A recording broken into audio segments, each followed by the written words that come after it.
The beginning of the new season is starting with the scouting combine for the NFL draft. We heard from Howie today. We heard from Nick today. We're going to give you the state of the Eagles tonight. But first, an old Eagle want to come back. Our boy CJGJ. Y'all bringing him back. But listen to one of the memories he had last time he was here. Jalen Hurts. No, wait. Why his chain shine so much? All right, because Jalen. I'm not trying to ride it. No. That shit was busted. No, that one video is just playing in my head. Me to y'all, that's humble nigga shit. All right, Jalen ain't show. He don't show no juries. One day he walked in. It's a true story. He said, "You think your shit shining, huh?" He said that to everybody. He said it to me. Oh. I said, "Huh?" He said, "Huh." I see you on Sunday, boy. He walked in. Came that bitch with a fucking star. I looked in like that. I said, Gabriel the jeweler did his shit. I called Gabe. I said, how much you pay? He said, you don't want to know. I hung the phone. I hung the phone. And he ain't never word again. He said, you know I did it, right? He said, because everybody would compare rap. He said, I wouldn't shut the conversation up. He damn sure shut that conversation up. How about our quarterback? How about our quarterback? I'm your quarterback. He's a stud. He is a stud. I knew he was going to play that way. I knew it. Don't doubt him. All he does I'm is win. BirdGang 31 and I'm fly like an eagle. Hit him low, hit him high like the Eagles. That's me on a podcast and we only talking Eagles.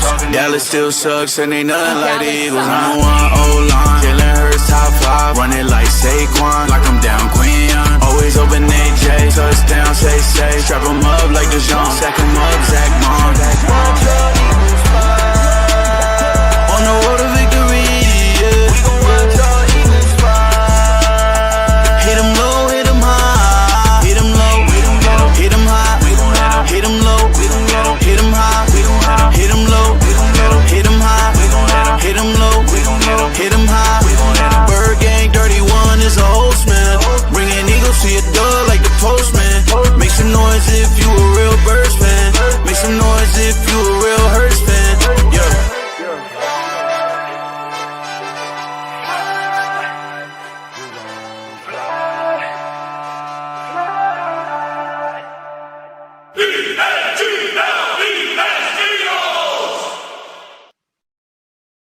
What is up? What is up, Eagles Nation? It's your boy BirdGang 31 in the building. How's everybody doing? Hope everybody's having a great day. It started the combine, man, and I got some people here today. We're going to talk about this Eagles team. The state of the Eagles is what we're talking about today. It's your boy One Trey Rock, and we got a new one on here. It's Susie Bleed Green in the building. How you doing today, girl? Hello, I'm doing good. How are you? I'm always good. I can't complain. What about you, Big Trey? How you doing today, my guy? You already know, bro. Ready to bust it down. You already know. You already know. We about to get down with it. You know, Howie Roseman spoke today, you know, at the NFL Combine. There's some clips I want to play with you for you guys, you know, about AJ, you know, about last season. That's where I want to start out with. Last season for the Philadelphia Eagles, you know. How do you guys see the season, you know, as a whole last season? Because we got a clip with Howie Roseman, great, basically giving us great how he felt the season went. Let's start with you, Susie, because, you know, you're a newcomer. Let's talk about how you felt about the season last year. Well, I didn't feel great about it by any means. I feel like we were 100% our own enemy this season. I don't think that there was any other team that beat us. I think that we consistently did it to ourselves every single season or every single week. But, you know, I'm looking forward to the changes that happen. I don't think it was a player issue, you know, per se. Definitely think it was issues with coaching and play calling. And, you know, I think that we had a player or two, you know.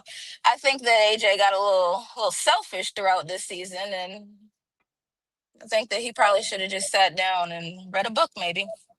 I read another book. I like it. I like it. And I know you talked about it a little bit, but like go ahead and talk about it again, you know, for those that didn't hear how you felt about this season. Honestly, I feel like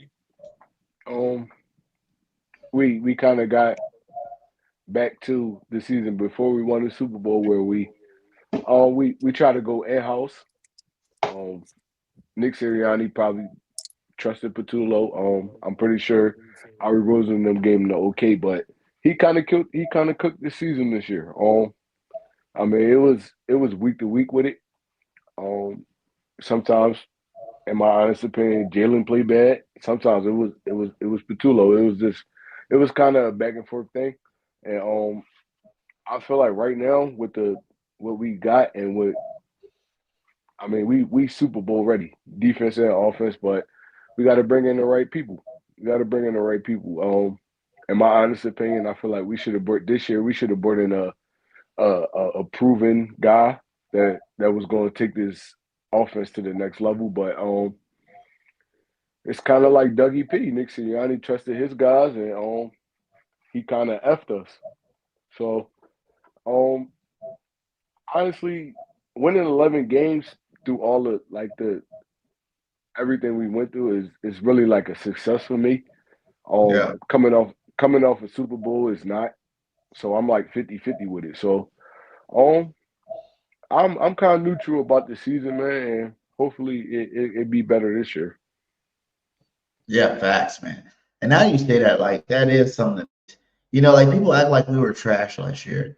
Like we did win a division. We did go to the playoffs, division champions. You know what I'm saying? Like we didn't go to the playoffs like, oh, we barely made it in wild card. We were division champions last year. Period. Back to back, first time since when?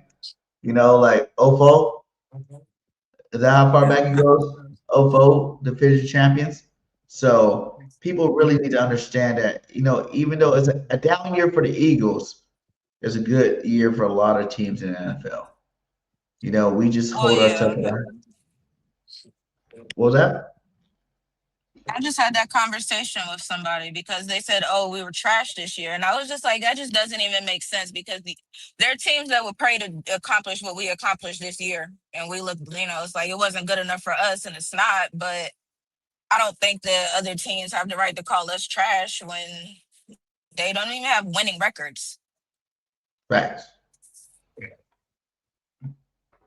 That's all facts. You know? No, we still won. Look, winning 11 games in the NFL is hard. It's hard. It's not the hardest schedule. I know I always say we had the hardest schedule because we're the champions. And then when you look at the only reason why they say we had one of the hardest schedules is because we played a lot of teams in our division. Didn't three of us make the playoffs last year? It was us, Washington, and Dallas, or was it just us and Washington last Yeah, year? Dallas ain't make the playoffs last year.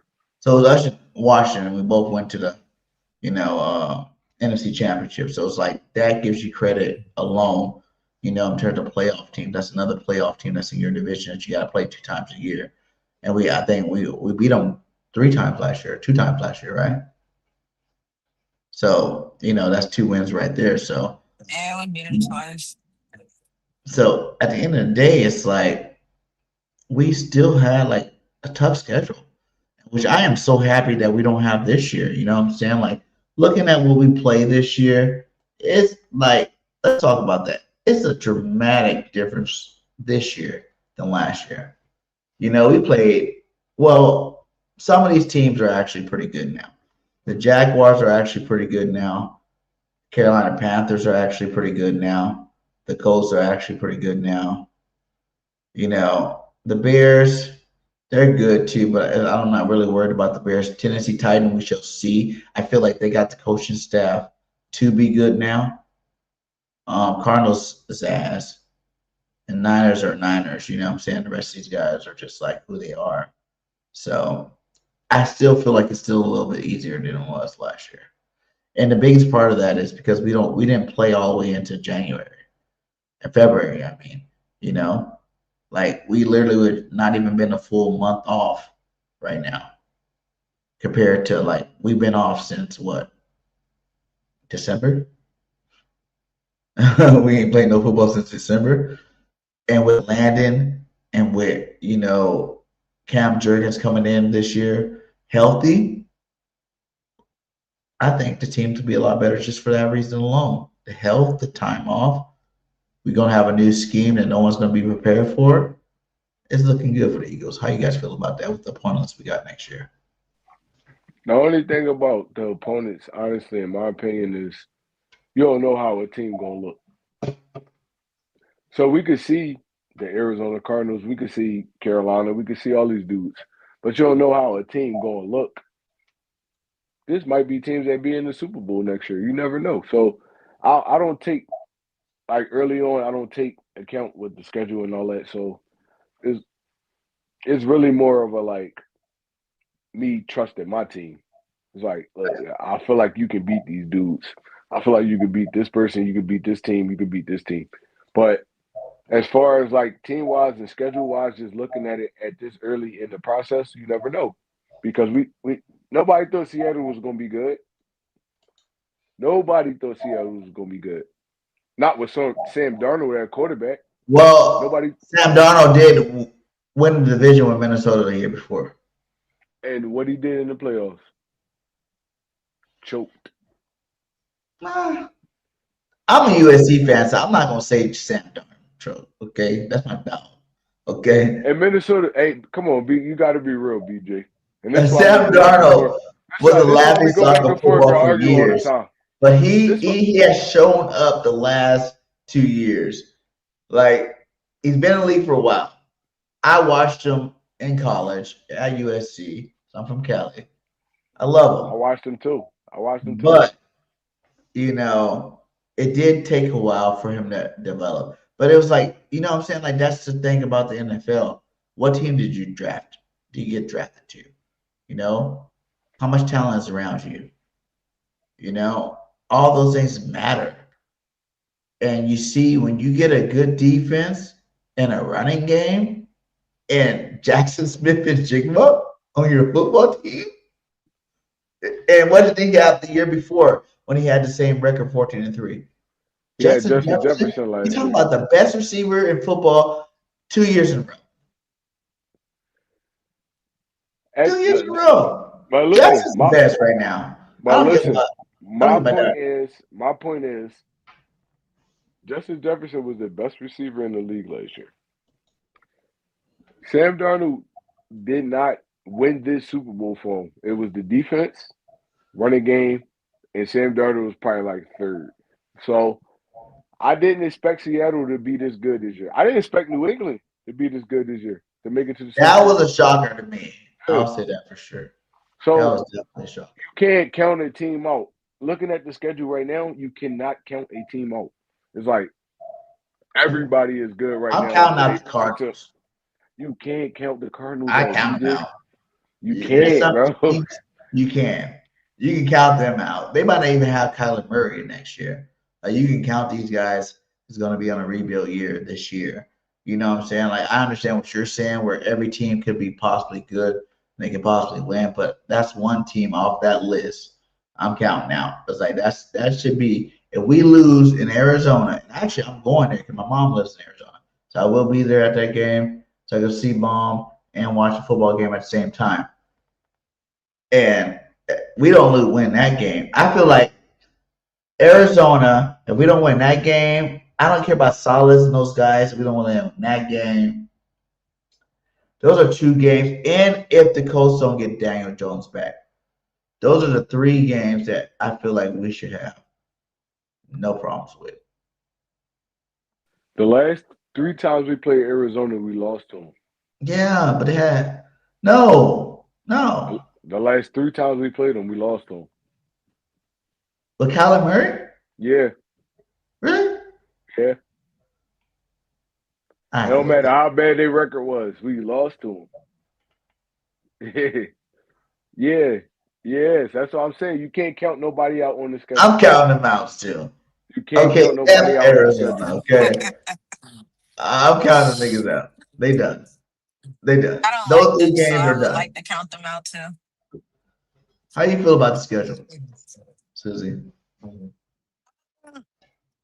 I mean, I would need to see how everyone is, starting to play for me to, have a better feeling on it. But I feel as though we are making the changes that we need to make, and I'm confident that we will beat them all. I think that this is the year that, I think we'll go right back. I'm not worried about anybody on the schedule personally. I So, like it. I like Susie, it. let me ask Susie a question. You you that confident in Sean Mannion, a backup quarterback? You that confident in him? I'm not. Honestly, like What else, I'm not dude? I'm not that confident in him. So it's like you say we making the you saying we making the changes that we need to make, but how you notice the changes we need to make? You want her to answer first? Because I got a good answer for this one. Go ahead, Yeah. Susie. Hit that up. No, you go ahead. What's that? No, you go ahead. Well, my thing is like this. It's never been about other teams. You know what I'm saying? Like, you talk about how confident you are. I'm a huge Eagles fan. I'm a huge believer in this football team. It's not really about the coaches. Like, that's how we won Super Bowls. That's how we won what we've won so far from the talent of the players we have on the roster. Coaching, you got to be competent. So when you don't have a competent coach like KP, Brad Johnson, then or defense like Shane Steichen, and then you got to worry about it. But the talent that's on this roster still today, I am confident behind those boys by themselves. Like, Mannion don't have to be like I told people. Everybody's like, we need to go find like the next this or that, and I love the fact that he is, a protege of all these great coaches that we like to talk about. You know what I'm saying? I love that. That's awesome. But at the end of the day, all you gotta do is not fuck up, my guy. That's it. Don't fuck up. Don't be a KP. Don't know how not to make adjustments. You know what I'm saying? Like, and I love what the Eagles did with the coaching staff. You got a first time play caller, right? But then you threw a veteran play caller in, with the Grizzard from Tampa Bay, who's actually been a play caller in the NFL. Not the best, but he's been one to help him out with the fine tuning. And then a lot of these other coaches who they brought in, it's a lot of diversity, but within the same type fundamentalist scheme type systems to the point where it's like it should be a field day for these guys, man. And I know that my boy Howie Roseman feels the same way about this because this is what he had to say about it.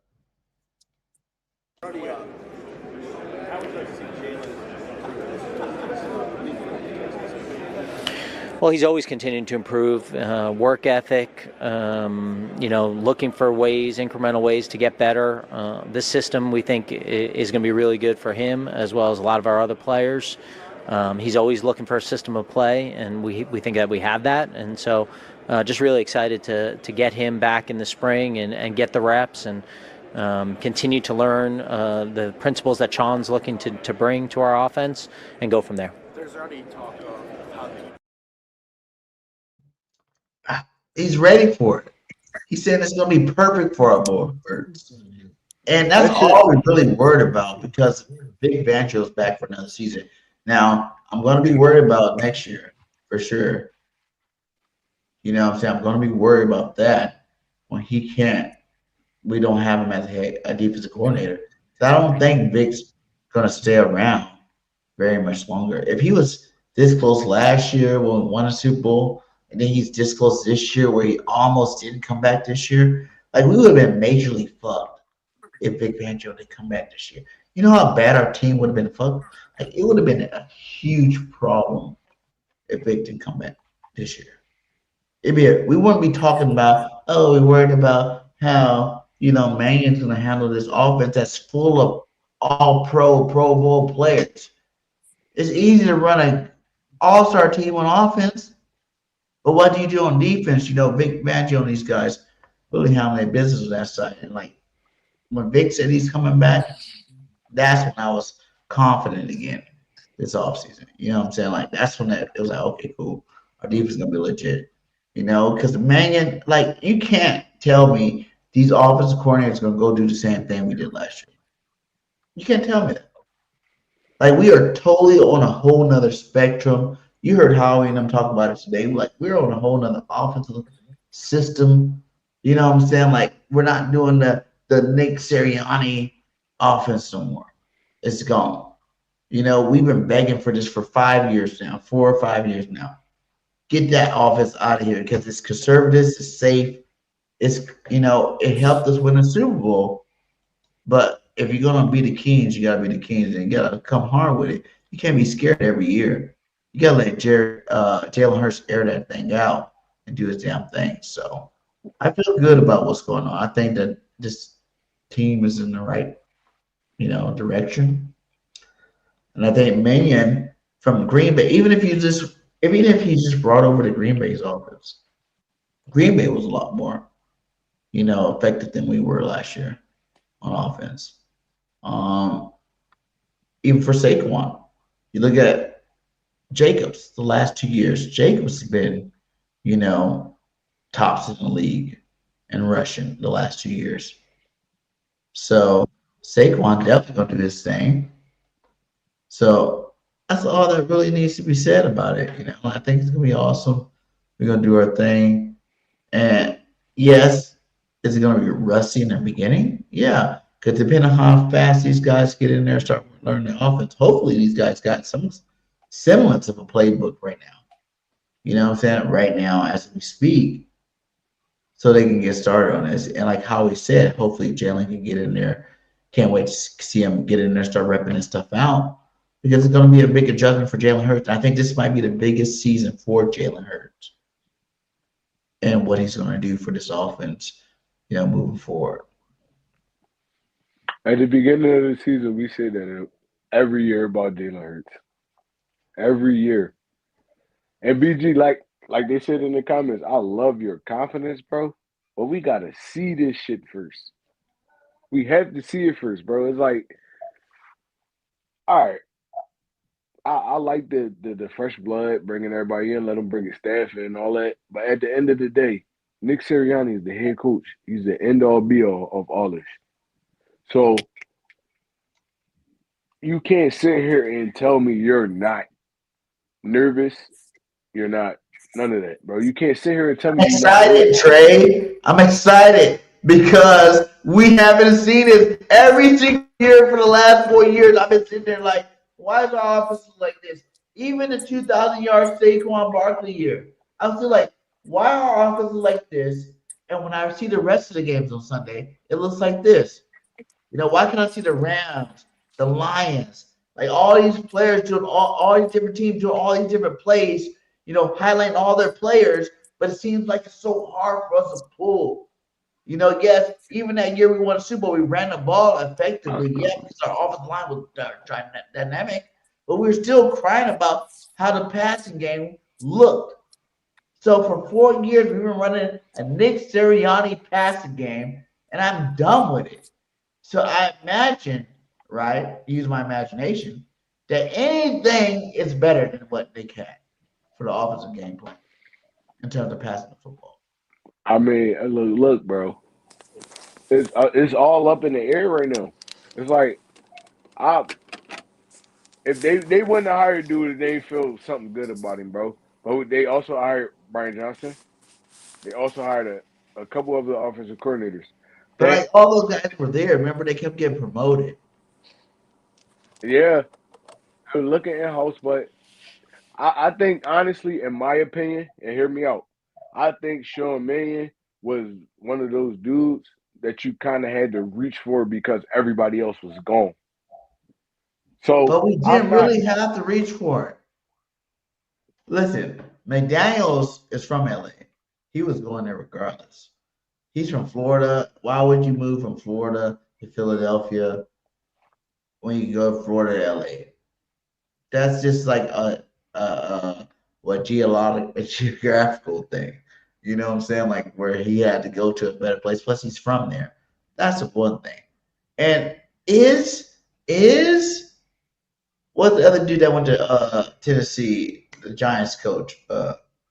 They ball. Dayball. Is he really that good? Or were we reaching because he was a head coach and he hung out with Hurts and he knows Hurts and all this stuff? Like, really? Did you really want a Giants offense in here? For real? And think about that. Did you really want a Giants offense? It's a real question. Or was he one of the best candidates that were available at the time? You know what I'm saying? People got all happy with these guys. Yes, I wanted Mike McDaniels because I think he's an offensive mind for sure. But when I found out, he's from Cali, his family loved the whole Cali thing. It was like that's a no-brainer. I'm from Cali, and I'm not in there right now, and I would love to move back there right now. To be honest with you, it's the best place in the world. If you've never been there, Trey, you need to go down and take your Cali trip, and so you can see how awesome Cali is. Bro, I've been Yeah, to Cali like 3 times already. and you didn't Hear, love it, hear me, hear me. I loved it, but hear me out, BJ.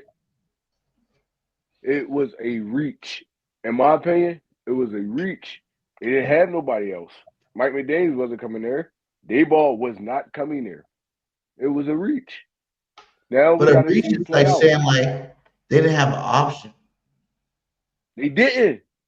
They They didn't have an did. option. I feel like Who? we still had options. They just weren't Who? good ones. And to think about this though, Trey, a guy with the pedigree of where you're trying to go. You know what I'm saying? A lot of these other guys would have been the same shit. I This go. is a different direction. You couldn't I get the go. top. Obviously, you're not going to get a Matt LaFleur. Obviously, you're not going to get a McVay because they're head coaches. You know what I'm saying? Obviously, you're not going to get, the offensive coordinator of Green Bay because they went to freaking Miami. But Okay. that was we. That was at the Patulo had already. But They had then, already stepped you down at that. They didn't want to come here. That's the difference. They didn't want to nah, I come don't here. believe that theory, though. That's a media click thing. I don't think they didn't want to come here. Everybody would want to come here. If you're really a football coach, you would want to come here. Why would you want to go to a place where your job will be harder to coach? Why would you want to go to an offense that has less talent? Why would you want to go? You know what I'm saying? Like that doesn't make any sense. Like It you do want make to sense. go It to an made perfect offense, sense. It made perfect sense. You know why it make perfect sense? Because they've seen the offensive coordinators that have been here. They've seen how the Philadelphia Eagles treat them. They've seen Jalen Hurts. You know the film is out there. whoa, Why would whoa, why would whoa, you want to whoa. come? Hey, Bro, God hear damn me it, out. Hear me Trey. out, bro. No, hear me out, bro. Hear me out, You bro. just said No, hear me you out. said Hurst name in this middle of your argument, and you know I'm I'm gonna not have to dog. fight Look, back. I'm not dogging out Jalen Hurts, but he's limited, bro. No, he's He's not. limited to. I don't believe that. I don't believe that. Jalen's done it. What four? He didn't went to the playoffs. He's been a starting quarterback for the Philadelphia Eagles for the last 5 years, right?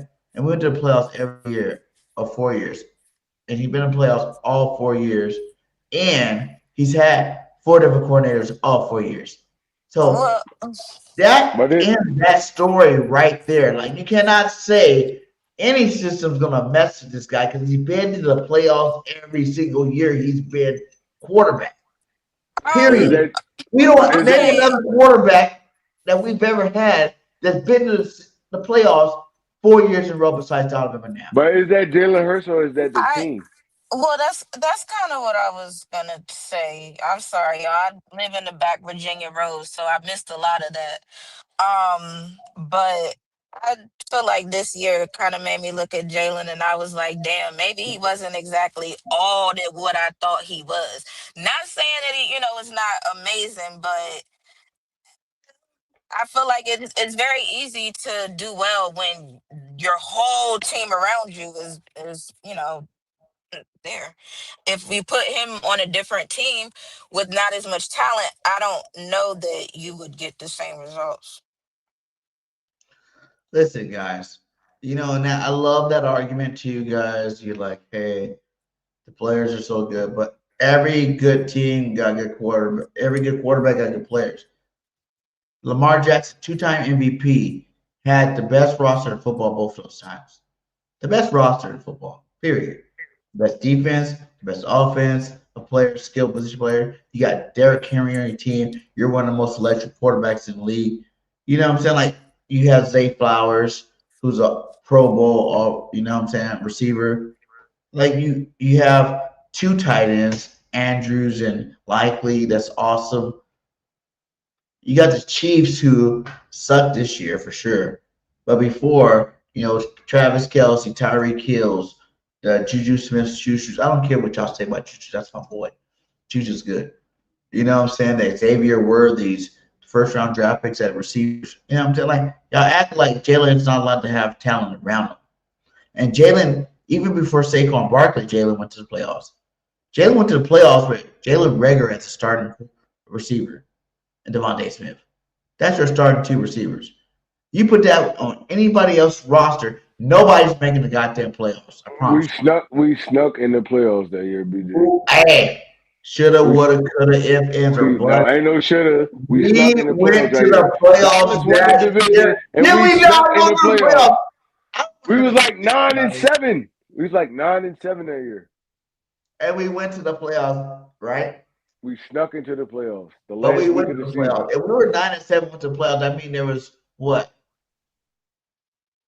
24 other teams that didn't have a 9-7 record to make it to the playoffs. Y'all don't understand the asterisk of all this shit, bro. It's like we snuck into the playoffs that year. If we didn't win that last game, We had a would've been in rookie, the playoffs. Devontae Smith and Jalen Reagor, J.R. Sega, the white side. What was the dude's name? That Travis. I don't even know we had Travis here. Travis Fogel. Like, what are you talking about? These guys are trash. I'm talking about we snuck into the playoffs that year. That's But just we still win. that's just like Tampa Bay the last 3 years after Tom Brady left. They snuck into the playoffs and they didn't win a game. It's like that was us. That's who we were that year. We snuck into the playoffs. All right, I understand. Jalen, Nick Sirianni, they've been in the playoffs, but bro, we gotta take it for what it They is. never not made it to the playoffs. Bro, never not made it. Like, what coaching quarterback scenario has never not made it to the playoffs? Never not made it to the playoffs.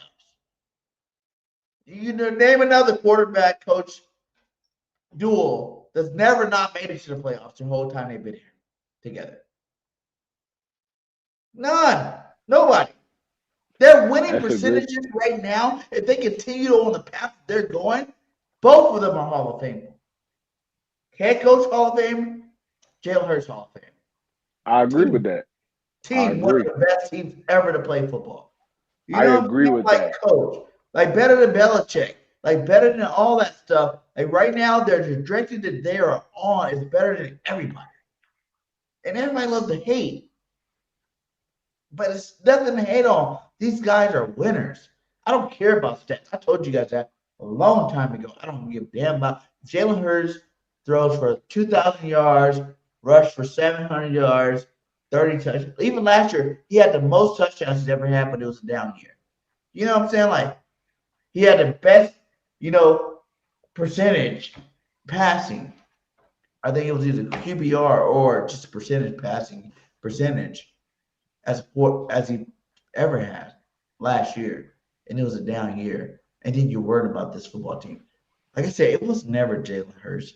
It was never the receivers. It was the offensive line that's been the biggest problem on this football team last year. And that's why I'm so excited. How do you guys feel about Landon and Lane coming back this year? Like, and hopefully they'll both be 100% healthy. Hell, Jergy even went off and got some stem cell research stuff going on in a whole nother country. And he was proud to talk about it. He's like, yeah, I got these little babies, stem cells in me. I'm be all right. You know what I'm saying? Like, that's awesome. Because he doesn't care. He wants to be great too. He doesn't want to be the guy that sucked after Kelsey. And I don't know how he made it to the Pro Bowl this year. That was ridiculous in itself. Like, he was trash this year. He was trash this year. And he still made it to the Pro Bowl. So with a healthy offensive line, I'm telling you, if say last year Lane was healthy, Jergy was healthy, and Landon Dickerson was healthy, I don't think we're having none of these conversations right now. I think the Eagles are back-to-back world champions, to be honest with you. I don't. How? They were hurt the whole year. We just screamed and cried about the offensive coordinator this year. But So even if they the was line healthy, made we this. still wouldn't have won that shit. We I don't still know. wouldn't have won that shit, man. No, BJ. What Come do you on, guys BJ. think, Chad? I think personally, if the offensive line was healthier, it would have been more like a Brad Johnson type year, where it's like Brad had a top. What Brad Johnson ended up what? He was top 10, right, in offense that year that we fired him. He was in top 10 or top 50. I remember they said that. Like What people were like, year? we Brian kind of Johnson? the year that we fired Brad Johnson, Brian Johnson? Brian Johnson. Yeah. No, he was kind of like bottom 30-ish. Oh, it wasn't. Yeah. We had a good offense that year, No, we even with didn't. the record. It's just his play sucked. No, we didn't. You gotta realize the Eagles been playing on talent too much. They're like, we got bigger linemen than you, we're gonna bully you. We got better receivers than you, we're gonna do a simple route set. Our receivers are gonna do their thing. You know what I'm saying? Like, that's what we've been doing. And now, as we won a Super Bowl and all this stuff, I feel like now it's time for us to actually show what we can do. You I know, agree with that. Getting Lane back, getting Dickerson back, getting Jurgens back healthy, like that's going to help us. But last year, it wasn't that. The play calling was horrible. yes, Jalen Hurts didn't play well last year, honestly, because it was a lot of times like you can, if you got talent, you can over Trump play calling.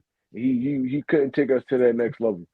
So even with us bringing Sean May in my opinion, it's more going to be on the players. It's going to be on the players. Like you got Devontae Smith, you have AJ, you have Saquon Barkley, Jalen Hurts.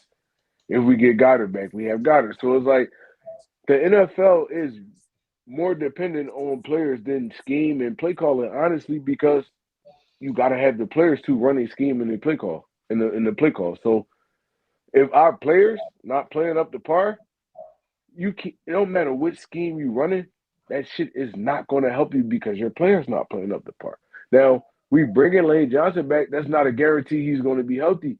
It's not a guarantee Jurgens going to be healthy. Dickerson been injured damn near his whole life. So yeah, no, bro, like bringing those players back is not making me feel confident. It's not making me feel confident at all because these dudes are who they are. Now, if Sean May come in, he give you that fresh Sean McVay or whatever y'all want to say. Because I seen somebody in the comments, they was like, "Oh, he's bringing that Sean McVay scheme." You can bring whatever you want, but if it's not executed and schemed up well, it's not going to matter. Sean May never called plays. He sat behind some good dudes, but he never called plays. Just like Patullo did. He sat behind some good dudes, but he never called plays. So, yeah, no, I'm not confident about it at all. but the difference is Brad Johnson and KP were calling Nick Sirianni the offense, and as you've seen with the coaching, hires that we made, we are not running the Nick Sirianni offense no more, and that's the biggest difference. Because even when the Nick Sirianni offense started with Steichen, you know what I'm saying, we went to Super Bowls. So it's about bringing something new to the table to make sure that we utilize these star players to the best of their abilities. So if we run in the Sean McVay scheme, what are you bringing new to the table?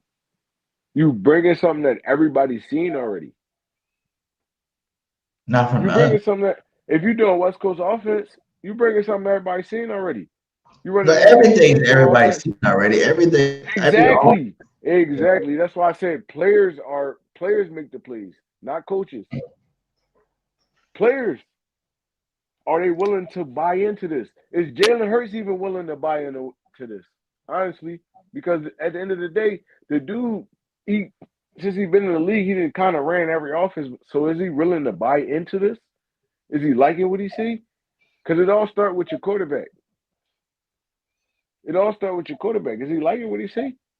I'm not saying that we're not going to be successful. I'm just saying it's an asterisk. I'm nervous about it, honestly. Well, let's listen to what Saquon has to say about the offense. McVay out there with the Rams. When you think about what you know about that system, how do you think it fits this team and specifically your game? Yeah, I'm super excited about it. I'm going on year 9, which is crazy to say. And I've had a lot of different coaches and head coaches and been a part of a lot of systems. And I don't think I really came across a system like this. And for me, it's just about, it's refreshing. You get something new. You get to learn something new. I got to meet him. We didn't really talk about X's and O's, and kind of just really, kept it just introduction, and got to meet a lot of the new guys on offense. But as a competitor, you love it. You love the challenge of putting yourself in a new system and, doing the things that you do really well, and also things that you need approval on and that they're going to challenge us to do. And I feel like we are able to have that mindset as an offense and buy into that. I think the sky's the limit.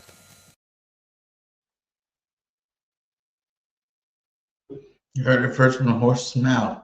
It's new, guys. It's going to be fresh. It's what we've been asking for at the end of the day. We as fans knew what we needed to do on offense for 4 or 5 years now. It's time, I feel like it's finally that time where the Eagles went out and got what we needed to do on offense for the last 4 or 5 years now. So it is what it is. If y'all been following me and BG from the beginning, bro, there's a lot of stuff we agree on, a lot of stuff we disagree on. And I disagree on this one. Like I said, it's an action until I see it. There's a lot of coaches that came in fresh. What Sean Mannion, like 33 years old? He probably got everything he need to get in his head. But at the end of the day, you got to put it out on the field. It ain't no guarantee Goddard gonna be here. There's no guarantee AJ Brown gonna be here. So it's like, then what we doing? What we doing? We don't have a tight end on our roster right now that's signed. How you play football without a tight end, BJ? Like, bro, it all got to come together. Football is not basketball. Basketball, you could pass the ball to LeBron and be like, all right, LeBron, go out there and score 30. You could pass the ball to KD. You could pass the ball to these dudes. It's 5-on-5. It's 10 people on it. Football is different. The operation is different. It's like everything got to be in place. Everybody got to be doing their job. All that, bro, is different, bro. Football is a whole nother beast than all these other sports. So if something not going right, it's going to affect your football team. So my confidence level is probably like I give it like a 70 to 80 right now because it's fresh. But I trust Howie Roseman. I trust Nick Sirianni to make this thing right. But if y'all depending on Lane Johnson don't have nothing to prove right now. He don't have nothing to prove right now. He got 2 Super Bowls. He got all pros. He got 15,000 Pro Bowls. It's like, bro, there's no reason for him to even come back, honestly, except for like the love for his teammates in the organization. So you think this dude with the mental problems he had, and it's documented. You think he gonna be ready to go through this whole season again? Brandon Graham probably not gonna be here. That's a veteran. AJ might not be here. Goddard might not be here. Blankenship might not be here. N'Kobe Dean might not be here. This team probably look way different by the time August comes. So I know everybody cool, like, it's a fresh mind and all this Sean Mannion and stuff like that. But he gonna have to maneuver through all this too. Nick gonna have to maneuver. Howie gonna have to maneuver through all this. So my confidence level is probably like an 80 right now, just because it might be biased. I love my team, but I'm not super confident in this right now.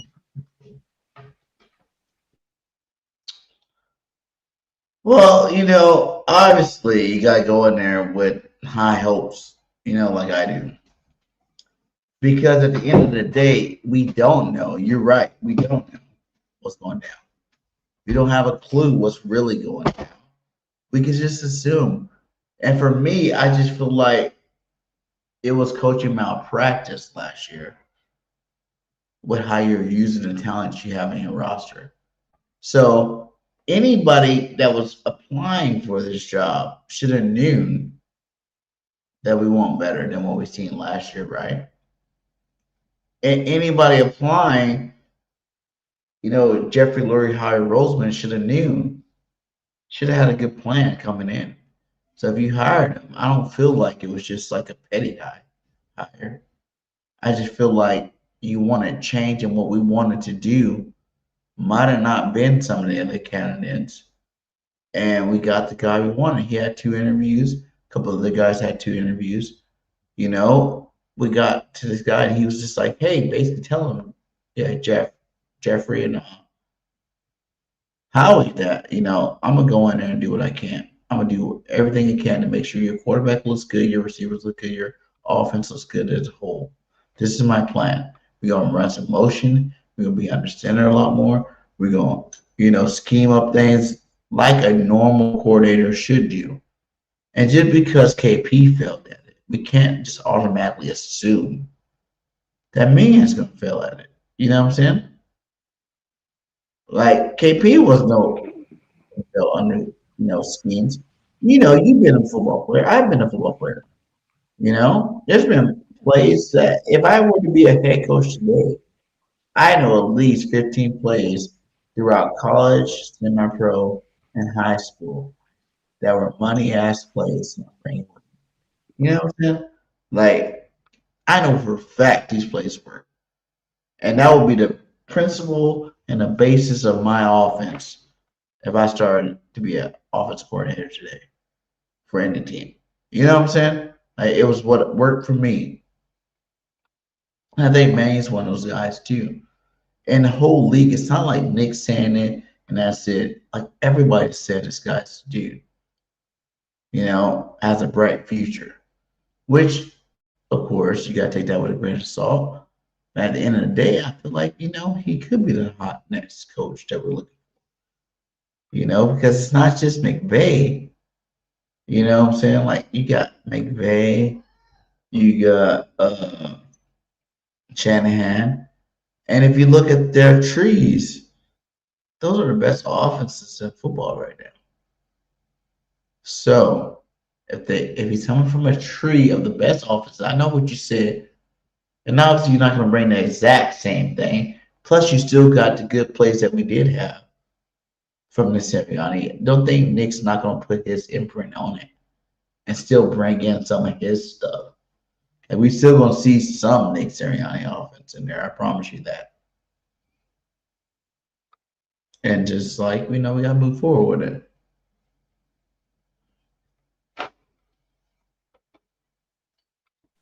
My thing is,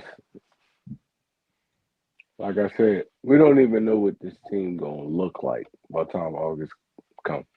So you can have a plan. What Mike Tyson said, you could everybody got a game plan until they get punched in their mouth, right? Yeah. So I mean, look, what's gonna happen when we get punched in their mouth? He's a new, relatively new play caller. He never played calls. He never called plays. He sat behind dudes that did, and you can learn from that. Honestly, Dougie P learned from it, and Showman was a backup. They seen the game from another perspective, but you gotta realize Nick Sirianni and freaking Howie Roseman learned from it. They understand that with the first time play callers, what they had to do. Like they didn't do this last year with KP. They didn't go get another veteran play caller to be your head offensive guy that's supporting you. You know what I'm saying? Head passing coordinator. They got 5, 6 guys that have called plays to make sure that this guy don't fuck up. Because Grizzard, bro, to me, honest, I said this before in the live stream. I think this is the perfect plan from Howie. I think this was a freaking another masterpiece from Howie Roseman, not playing checkers, but playing chess. Because if you really look at it, we cry about Jalen having consistency, right? And coordinators. This can be at least a 2-3 year thing right now with consistency. You know why? Let me break it down for you. Mannion, first time play caller, right? Teams after their first year, whether we win a Super Bowl or not, I don't think Mannion's going to be a head coach next year. That's just my personal opinion. I don't think he's going to be a head coach. I don't think, and you're not going to move a lateral movement thing, next year. And I just don't think he's going to be a head coach next year. I think that even if we won the Super Bowl, which I hope we do, I don't think he's going nowhere. I think that's 2 years, right? And if you could keep, Grizzard in there after we win a Super Bowl, after we have a winning record, then there you go. You still got your quarterback guy, your office coordinator guy. And then after that, right, when Mannion plays the next year, we do good again. He might get his head coaching job after that. But then, as long as Grizzard's in the roster, guess what? He'll be moving up to go be offensive coordinator. So there's a possibility the Eagles could have 3 years of consistent offense. If Jalen Hurts plays it right, if Mannion plays it right, and this offense plays it right. Like, it's a 3 year thing where forget the year-to-year thing. We can at least go 2-3 years out with the way that the Eagles set it up right now. Okay. Now hear me out though. Lazard is a veteran, even though like probably not the play calling aspect of it. He's a veteran. There's a possibility we could lose both of these dudes after this season, depending on how successful the season is. So you gotta look at it that way too, BJ. There's a possibility we could lose both of these dudes. We could lose Mannion, and we could lose Lazard. The NFL is so crafty, bro. When they see something new, something they like, they're gonna offer more money for that. So yeah, no, I understand what you're saying, but it's a possibility we could lose both of these dudes after this season. If we do, like how we planning it out, we're gonna win the Super Bowl, just like we lost Steichen, Frank Wright, all them dudes, bro. There's a possibility we could lose both of these dudes because everybody in the NFL is looking for the next big thing. The next big thing. Now, say we go out and we be top 5 in offense. He do play a game, good. He do call a good season and stuff like that, and is as successful as we wanted to be. We can lose both of those dudes, bro. The NFL is crafty, and you know this.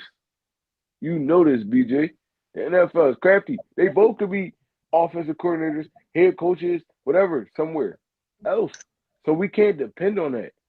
What we could depend on 2 years, I feel like. And 2 years is better than no years. It might not even be 2 years. And even last year, you heard Jalen said he's going to start working on making Jalen Hurts' offense. Because that's the next question I want to talk about. A lot of people are talking about Jalen Hurts not getting an extension. How do you feel about extending Jalen Hurts? I don't feel like he needs an extension right now.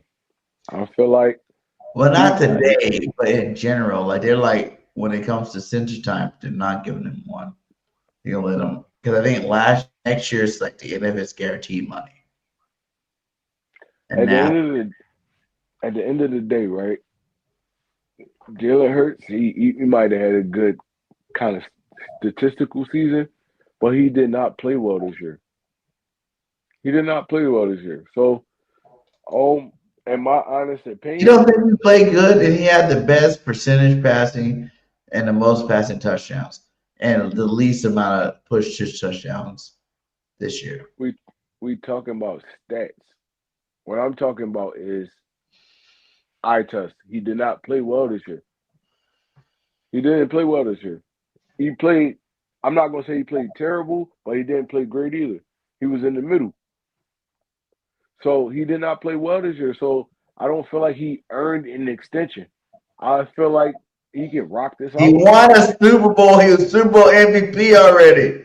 We've only got 2 Super Bowls in the franchise history. And he's one of them. He's never not made the playoffs. He's been Pro Bowler. He's been All-Pro. He's been Super Bowl MVP. You're telling me right now that you're on the fence and one of the guys that think that Jalen Hurts is not a franchise quarterback that you keep as long as possible. I never say he wasn't a franchise quarterback. Well, you're saying that you don't think he's going to get an extension because he didn't play good enough this year. Did Patty Mahomes play good? What I said was Pat Mahomes got a 10-year contract. They never letting this dude walk ever. He has a 10-year. That 10-year contract's coming up. It's been a Yeah, lot of years since he signed that 10-year contract. And I'm pretty Pat sure Mahomes. that Cincinnati, Kansas City's in that range where in the next couple of years they want to get rid of Patty Mahomes, they can get rid of him. I'm never getting rid of Pat Mahomes. What I'm saying is he got a 10. That's a baseball contract, BJ. A That baseball was a contract. football contract. Yeah, it was a baseball contract. Like he got 10 years. What other quarterback you ever seen get 10 years? Tom Brady didn't even get that. Yeah, facts. A 10-year contract. So what I'm saying with Jalen is like, okay, now it's year to year. It's a year to year contract. It's like, all right, we're gonna give you what you deserve. He got what he deserved. But Jalen Hurts also said, I'm going to stretch my contract out to the point where I can keep all my players with me. I'm going to keep all my players with me. So it's like, no, bro, like he could rock out another year. He got paid. He's getting paid handsomely. We could rock out another year. We still got to sign Jalen Carter. We don't know what we're doing with N'Kobe Dean. Jordan Davis up in the air. He got to get extended. Jordan Davis got to get extended. I told everybody, see, that's why I love you guys that do rock because y'all know I speak the fucking facts about our team. I told you last year, Jordan Davis was going to be the best defensive tackle on our team. And you're going to have to pay this guy. And he was the best defensive tackle on our team. And I don't feel like, let's look at the stats here. Because everybody want to say that Travis Jones is the best CT, right? One of the best CTs. Well, this is the difference between his numbers and Jordan Davis' numbers. Snaps, 1796 to 1593. Pass rush snaps, 1155 to 855. Run stops, 62 to 62. Sacks, 7.5 to 10. JD. Run win rate, 10% to 5%. And Travis Jones got $13.5 million a year. How much you think Jordan Davis is going to have to get to keep him in the fold? If it was me, honestly, I'm letting Jordan Davis rock out another year. You know why I say that? Because his first 3-ish years in the league, he underperformed. Super Bowl year, he played well. This year was his best He never season. underperformed. Like, I know y'all think he did, but I've never been on the board to think he underperformed. You know why? Because no matter what his stats said, everybody had to double and triple team him because of his size. Even when he was overweight, that was even more. When he was the highest, he was like 360 something when he first came to us. I know everybody like Scout and Combine said he was a little less, but the boy was 360 pounds, fat ass from fucking Georgia that didn't have to worry about being anything but a plug in the middle, straight up. You know what I'm saying? Like that was his role. Play the plug in the middle. And he came here and did that exact same thing here. When we lost Jordan Davis' rookie year, we had to go sign Dominican Sue, Linval Joseph to replace one guy. One guy. Two former Pro Bowlers to replace one guy production wise. You know what I'm saying? So I don't really look at that as being like one of the things where it's like, oh, he didn't earn his thing because his size alone, everybody knew his size alone was going to get him, to be doing what we got him here for. Because it wasn't like the Eagles had good pass rushing defensive tackles. We did not have run plugging defensive tackles. While we drafted Jordan Davis in the first place, he's a big ass nigga that can go out there and do his damn thing and handle his business. You know what I'm saying? Like, so everybody saying he didn't do his job. I think he did his job perfectly fine. And now you're starting to see the benefits of that because we knew he was more because his athleticism was a lot more than just plugging the hole. We're like, this guy should be able to get sacks. This guy, he ran a like fast 40. You know, he should be able to get to the quarterback. And as you see in the last couple years, he's been getting that quarterback more and more each year.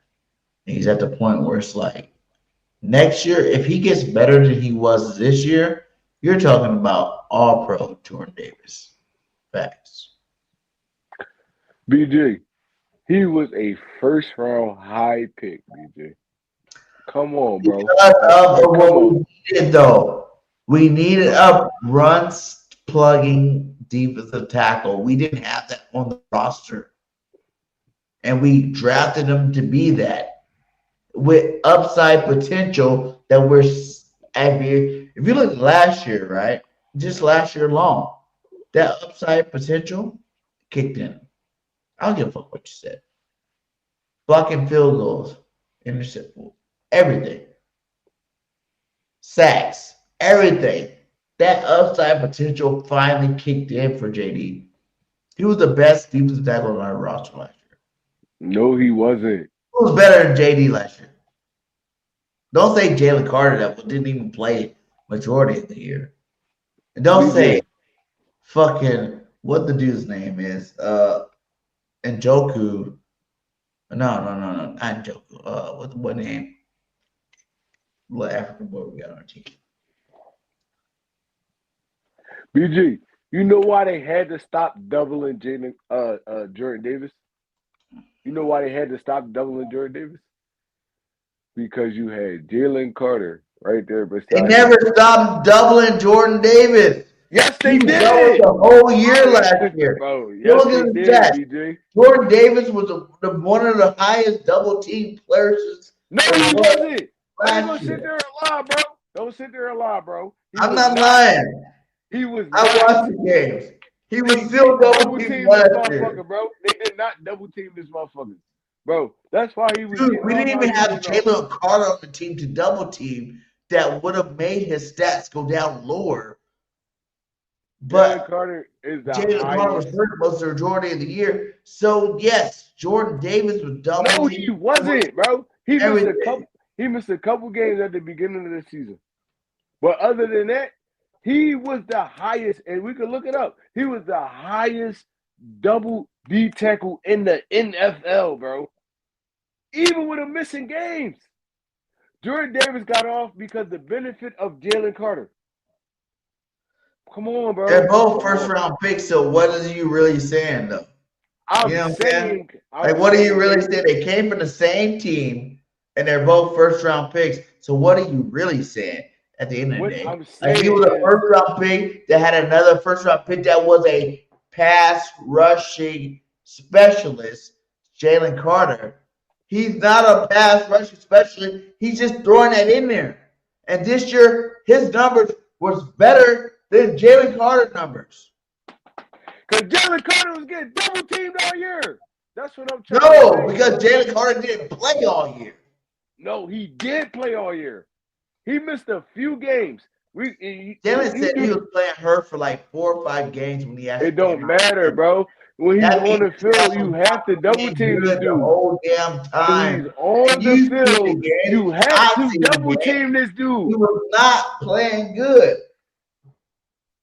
Yo, BJ, come on, cut it out, bro. When he's on the field, you have to double team Jalen Carter. I don't care how healthy he is, bro. A one-on-one, he's defeating it every time. You have to double team this dude.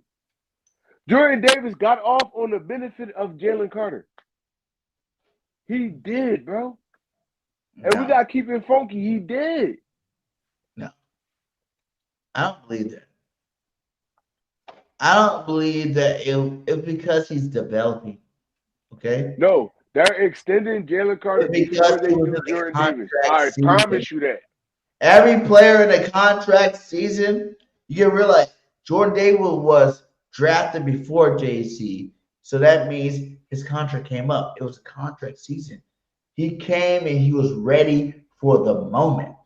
He's like, listen, by the time my 4 years come up and my contract comes up, that year I will be ready to be the most dominant force in the NFL. And to be honest with you guys, y'all, this is a hot take that y'all can go run with if you want to. I think from here on out, Jordan Davis will be better than Jalen Carter. What? Come on, Yeah, bro. Come on, yeah. bro. Like, come on, bro. Because he started at a higher ceiling than Jalen Carter. Jalen Carter was That a pass rushing, right? And he that got better. Listen. He was a pass rushing defensive tackle that was awesome. That got better at the run, right? But Jordan Davis' size alone, they don't make very many men that big, that athletic, to he the got point better as a where run. He if got you better look as a at what run. he did, if he were to perform at the level that we wanted him to perform as, it was no way that any defensive tackle in the league was going to ever be that good. And I Come feel like on, man. like a Come on, Warren Sapp DJ. type guy. I feel Come like on, DJ. that he is that dude, and he's going to definitely show up and The show out. second year of Jalen Carter's career, they were saying he was top 3 D tackle. You know how much of an honor that is? Like, bro, this dude can't be on the field and you not pay attention to him. Jordan Davis he was a no-show for the first 3 years. And he He was wasn't getting not double a teamed. no-show. He was there. He did his part. Our run defense. Do you not realize his rookie year? When Jordan Davis got hurt that rookie year, we went from a top 5 defense to like bottom, 20 defense. You know, No, he didn't. He was like only playing 30% you of had the to go out snaps, and go bro. get not one, but 2 all-pro, 2 Pro Bowl caliber defensive tackles to try to replace one guy. And no one's seen that shit. And no one's seen that shit. Yeah. We had to get Linval Joseph and Dominican Sue to try to stop the run that Jordan Davis did by himself. Period. So I don't care what anybody say about that. Like Jordan Davis been that guy. It just he was a guy what we drafted him for at first, and now he's becoming what we hoped he will be in terms of getting to the quarterback, blocking kicks, returning touchdowns. That's what he does. And at the end of the day, no matter how much you love Jalen Carter, you cannot say that Jalen Carter had a better season than Jordan Davis. That just can't be said. DG, this is why I love you, bro. Look at this right here. Look at it right here. I just Googled it. It's saying Jordan Davis gets 71.5 of his snaps double team. Jalen Carter double team 70% of his snaps. Look it up. So I'm not speaking bullshit, and I didn't need to look it up. Thank you for Googling it for me, Greg. That's I wasn't gonna Google it. 1.5%. I'm just telling you what I see on the goddamn field. That's That 1.5%. his size alone that gets him the double teams. Like you can't be a Jordan Davis when you stand Jalen Carter next to Jordan Davis. He looks like a little kid. Bro. Jordan Davis, I'm not gonna lie, he played You don't see well. the picture that they have Look, together where Jalen Carter it looks like don't matter how big he is, bro. But you see the difference though? You said 71.5. Jordan Davis was playing like 40% of the snaps. Jalen Carter was playing 98. No, he wasn't. He was hurt half the damn season. Bro, the year we won the Super Bowl, I'm Jalen talking Carter about last played year. 98% of the snaps. I'm talking about last He year. never got off the Last field. year, the only Jordan thing Davis was we playing talking about 30% of the snaps, bro. last year's the Yeah, only with year his we can big talk ass. about. I'm talking about last year. I'm not talking about the year we won the Super Bowl. Last year, I told before the season he was going to be the best DT. And last year, he ended up the best DT. Like, the numbers prove it right there. He didn't even get Matter. Jordan Davis got more double team than Jalen Carter last year and produced more stats than Jalen Carter. He had more sacks than Jalen Carter. He had more pressure than Jalen Carter. He probably had the same amount of block kicks if you want to throw that in there. But other than that, man, what are you talking about? It was I'm easily. talking about, just listen, just hear me out. Jalen Carter, even with him missing games, he played more snaps than Jordan Davis. Way more snaps. I don't know about that. So Yeah, look that one up. 70% on a 80 to 85% playing rate is way bigger than a dude that's playing 40 to 45% of the snaps and getting double No, no, no, no, no, no, no, no, no, no, no, no, no, no, no. That's where you're wrong at again. Damn it, Rob. BJ. Jordan Davis played a lot of snaps last year. A lot. Like Jordan Davis No, he didn't. 70% of the time last year. No, he didn't, bro. Y'all be getting stuck on like past stats. And that's okay. Because I understand why you get stuck there. But at the end of the day, Jordan Davis played pretty much all the snaps last year. Like he didn't get off the field very much. BJ, you just saying stuff now, BJ. No, he didn't. He didn't. Come on, stop, Yes, bro. he You already did. know. Hey, you No, got check. You brought me those stats, check. Bring up the stats. How many snaps did Jordan Davis compare to JC play last year? Because I know JC was out a lot of games. So no, he wasn't out a lot of games. like He only 4 missed games like 4 or compared to 5. JD. He probably missed like 4 games. He wasn't out Yeah, a lot of that's games. a lot of He games. still played more. He still I played don't more think than he Jordan played for Davis. us. I don't believe in that aspect. That's where we have a conflict. That's why I don't understand it. You don't understand that I think that Jordan Davis played more. So if you want to look it up, look it up. You say you think. I'm trying to Well, tell you Susie, you facts. bet or what? He didn't play more than him, bro. He did not. We getting hot over here, Susie. So you came back at the right time. Let's talk about some Jordan Davis, Jalen Carter.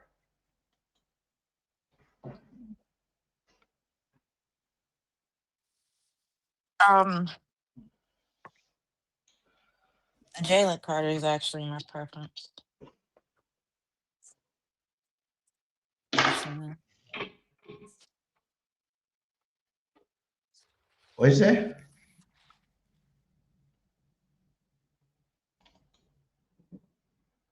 Hello? I think she went out.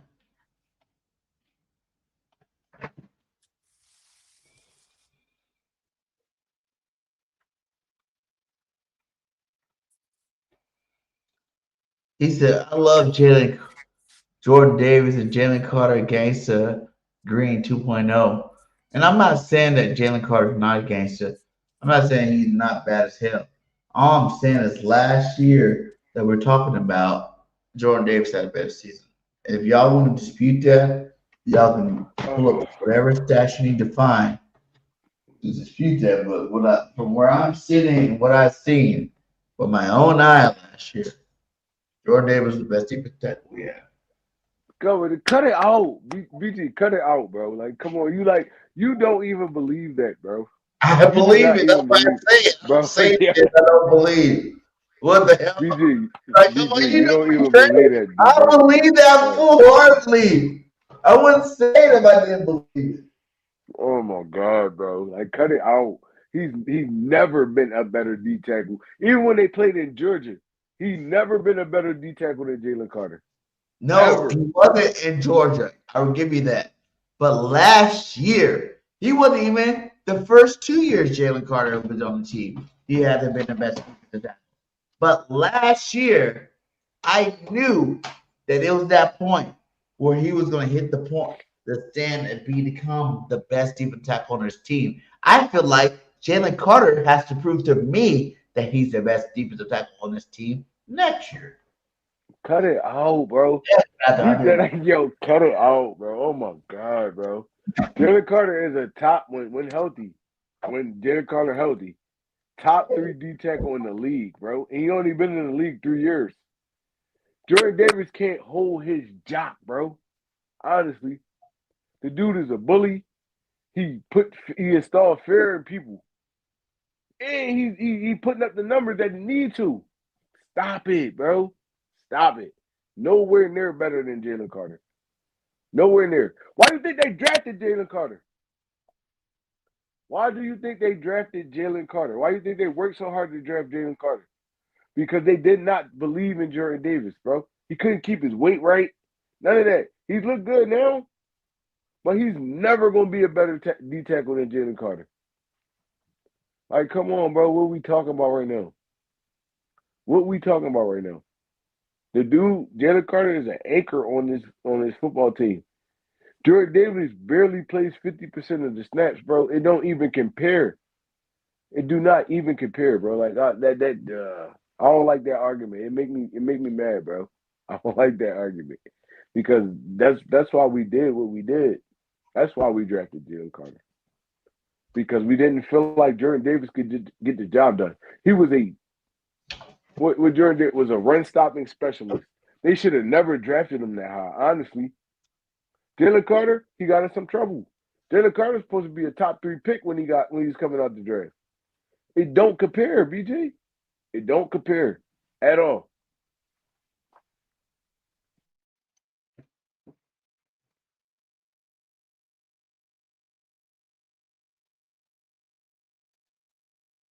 I'm back. I had to go to the bathroom. Sorry about that. But yeah, like, I don't know, man. Like, I think you're tripping, Trey. I think you understand what went down last year. You're just in denial, just like the rest of them. Everybody wants JC to be the best defensive tackle in football. I get it. You want him to be the best, he has to be the best. He was drafted higher. He gets after the quarterback. It's what we like to see. We like to see defensive tackles that get after the quarterback. But you gotta realize throughout the history of football, right? How many actual defensive tackles like led the league in sacks? You know what I'm saying? Like that's what we want JD to be, right? We want him to be that. But how many actually done it? You know? You got Aaron Donald. I got five off the top of my head. Aaron Donald, Yep. Warren Sapp. Yep. Who Travis Randall. Jones? You do it? Randall, Jerome Brown. And now you're going too far back. I'm not trying to go that far. I'm playing like in recent history, like it's just like the NFL changed since then. Like it's not a run-based league no more. It's a passive league. So if you think about defensive tackles that actually lead the league, and there's only been a couple, you know? Even Fletcher Cox was one of the best defensive tackles ever. I don't care what anybody say. Fletch is one of the best ever to play defensive tackle. I agree with that. And he was a run-stopping defensive tackle. He wasn't Aaron Donald. Aaron Donald was a pass-rushing defensive tackle. That's right. Aaron Donald got more sacks, but we always said, right? Aaron Donald got the sacks, but Fletcher Cox was better because he stops the run and he gets some sacks. I think the difference with Aaron Donald is he played the run. He played the run to get the sacks. So we ain't gonna slight Aaron Donald. He played the run to get the sacks. That was the scheme. He wasn't a run stopper like Fletcher Cox. Yes, he was. No, Aaron Donald was an all-around defensive tackle. At the time, Fletcher was way better at run stopping, and Aaron was way better at sacks. Like, I'll give him that, but it wasn't like it was the same. It wasn't the same. It definitely wasn't the same. Like Aaron Donald, just like Fletcher Cox wasn't the pass rusher that Aaron Donald was, but he was definitely the run stopper that Aaron Donald wasn't. Aaron Donald and Fletcher Cox was 1 and 2. You know why I say that? Because Aaron Donald was 1, Fletcher was 2. Aaron Donald played the run because even when the Rams was top 5 and then Aaron Donald's whole career top 5 in run defense because he played the run to get the sacks. That come off the play action, all that stuff like that. But he definitely played the run. Fletcher was he was an all-around type defense. Aaron Donald was an undersized guy that played the run good. He wasn't elite at it. He played the pass. He rushed the passer good. That's what made him the dog that he was. You know? He did everything good. ass Mississippi boy that weighed, 330, 340, and was, imposing in that middle because of his size. Like, that's what people don't understand. There's size and there's talent. And Donald was a talent that got you to sacks. Jalen Carter's a talent that gets you to sacks. But Jordan Davis, Fletcher Cox type guys were the run stoppers first. Jordan Davis, you think about Fletcher Cox's career. I want you to think about this. Think about Fletcher Cox's career. Fletcher did not even have double-digit sacks this last year. In the Super Bowl that year when we almost broke the year record in most sacks. That was He never had double-digit sacks. That was the first in his career. Got close to it. That was the first time he even sniffed it. You know what I'm saying? Out of all his career. But he was still legendary in terms of being a defensive tackle. You know what I'm saying? Corey Simons of the world. Like all these other guys, they didn't. You can tell that Fletcher's better than those guys. And they were good defensive tackles. Jurgensons and all those guys that stopped the run good. Like they weren't Fletcher. So you put Fletcher at top 10 D tackle all time. You put Fletcher top 10 D tackle all time. I'm thinking about it right now. I'm trying to think of what other. You don't got to think about that with Aaron Donald. You don't have to think about it because of his sack number. You don't have to think about it. You're making my point. You're making my point. I don't think about it with Aaron Donald because he got the sacks, but I do have to think about it with Fletcher because he got the sacks at the end of his career. It's not sacks. It's just he was impact. Like a 6-sack guy. It was just impact on the game. Aaron Donald made a way bigger impact on the game than Fletcher Cox did. I don't think that. I think it was 1 and 2. Like they were 2.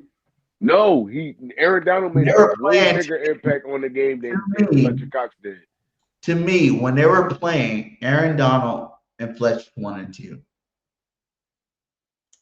And Aaron was number 1 because he got the sacks. Fletcher was number 1 because he stopped the run.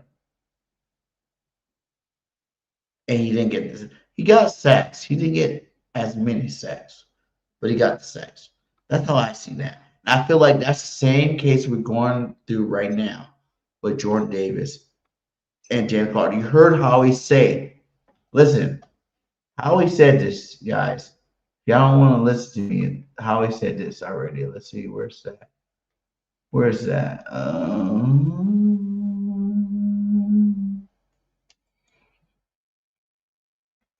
He said, can we keep all the guys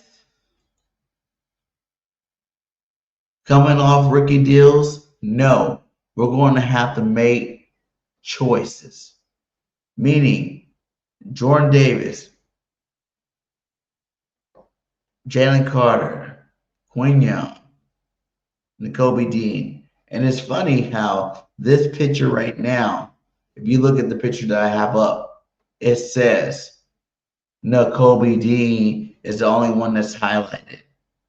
That's weird. I just noticed that. Nakobe's the only one highlighted in terms of the ones that have to leave the team.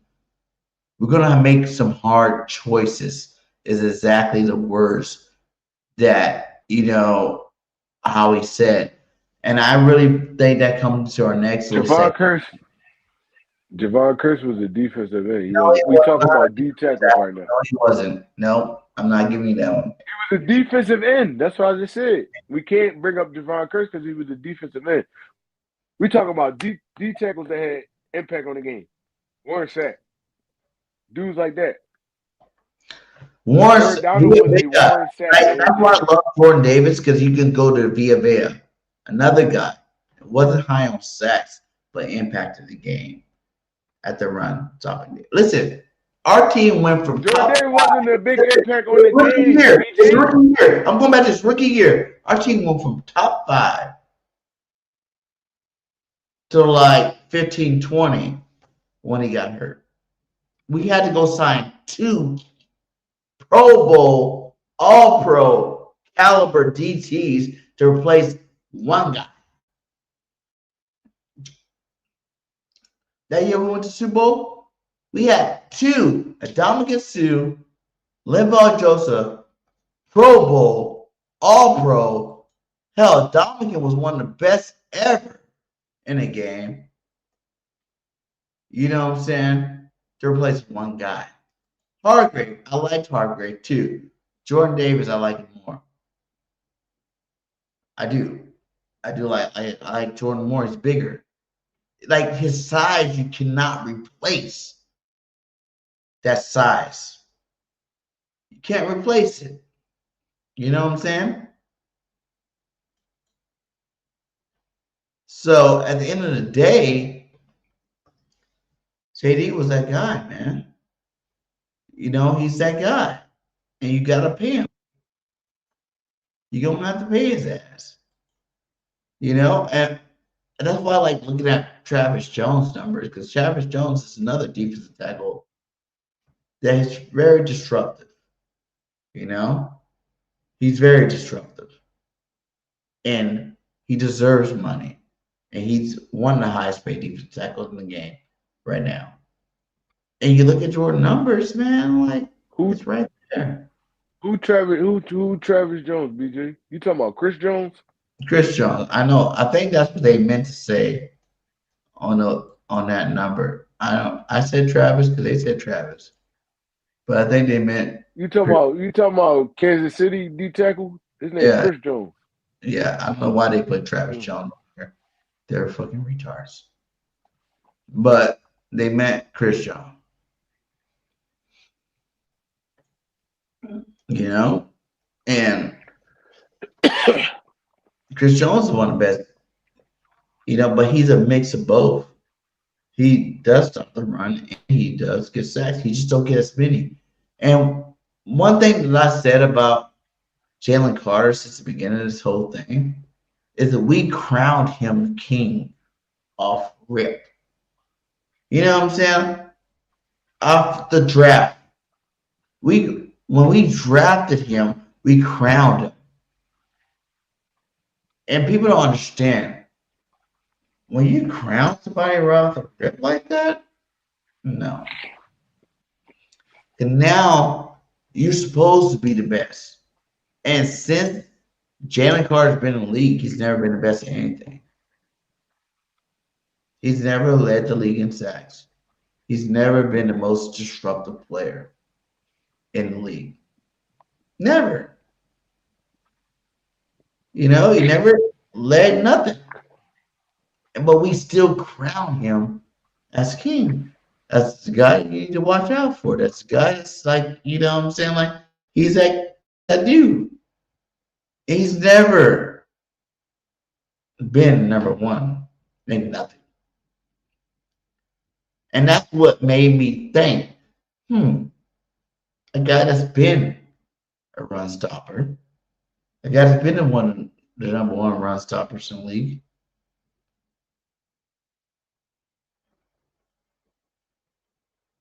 all he has to do is add sacks to that. And he did this year. He's also added blocked field goals.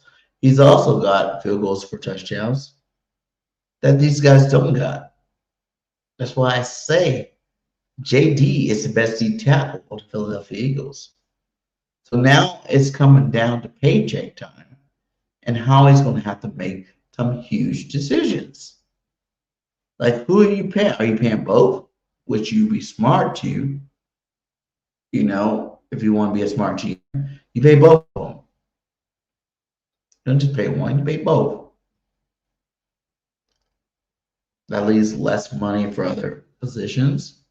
Maybe you don't re-sign a guy like Nolan Smith, Jalis Hunt. You know what I'm saying? But you definitely re-sign both of those cats. And I think that's how we're speaking on. You know what I'm saying? So, I don't know, guys.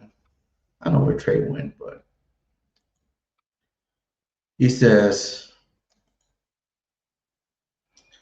Javon Hargrave got 11 sacks for the Eagles in 2022.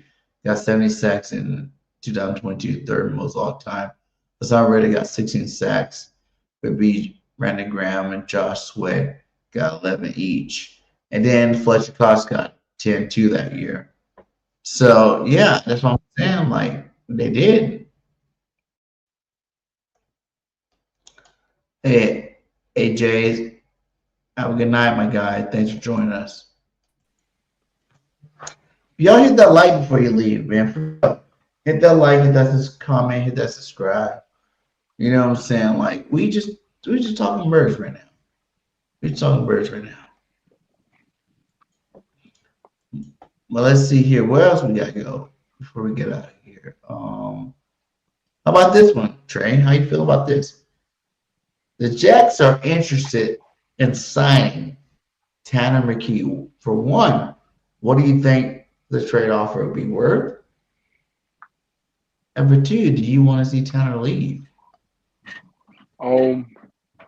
Honestly, in my opinion, I feel like Tanner put in enough work to fight for a #1 spot. He's never going to get one here in Philly. So, but honestly, I don't think we giving up nothing valuable. Who they got valuable, honestly, except like Garrett Wilson, um, somebody like that. So, I mean, it's clearly going to be a pick for Tanner McKee. Um, and if it's going to be like a second or third round, I'm cool with that. A high second or third round, I'm cool with that because I honestly, in my opinion, he deserves to go fight for a starting spot, man. The dude held us down as a backup whenever something happened and Jalen couldn't play or it was like last minute of the season. He held us down, except for like kind of last year. He disappointed us against Washington, but other than that, I feel like he earned it. He earned his right to go fight for a starting spot somewhere, and the Jets probably be the best position for him because I don't think they really believe in Justin Fields. And I mean, look, I feel like he could win that job. So if we could get a nice pick for him, a high third, high second round, I'm cool with it. I like Tanner McKee. He's in high second. All right. I Yeah, think like that's fair. like a high second, high third. I think second is still like I don't care that he didn't come in last season like he did the season before and like Super Bowl out. You know what I'm saying? Like it's cool. Because you kind of keep expecting players to come off the bench and perform at a high level. So yeah, I think a high second, early third, definitely gotta be early third if we did, but I'm more towards the high second in terms of like what we should get for compensation. You heard Howie say that he knows what we value our players at. And if you're taking away from a backup that's possibly could win games for you. We had a guard mention, we had other guys that I feel like McKee better than right now. And you gotta at least get a #2 for him. Like if he goes to the Jets, that's fine. If someone to bring him on their team to be their starting quarterback, probably make the trade because those teams that would bring him in to be the starting quarterback will be giving up assets to make sure that he's their starting quarterback. And if that's the case, then how I go pull the plug, to go do your thing and do it. So y'all let me know how y'all feel about Tanner McKee, All moving right, so in my opinion, bro, like I said, he sat behind Jalen Hurts for a couple years. He learned the game. I feel like Tanner McKee, if he fall into the right situation, he could honestly be a starter on somebody's football team. So I wouldn't hold this dude back another year. I'll let him go spread his wings, and we could figure the back out the backup thing. So I'll let him if we could get a nice pick for him because he's still young. If we get a high second, high third, maybe even a high fourth, I'll let him walk for that. Somebody that's gonna really like let this dude compete for the starting job.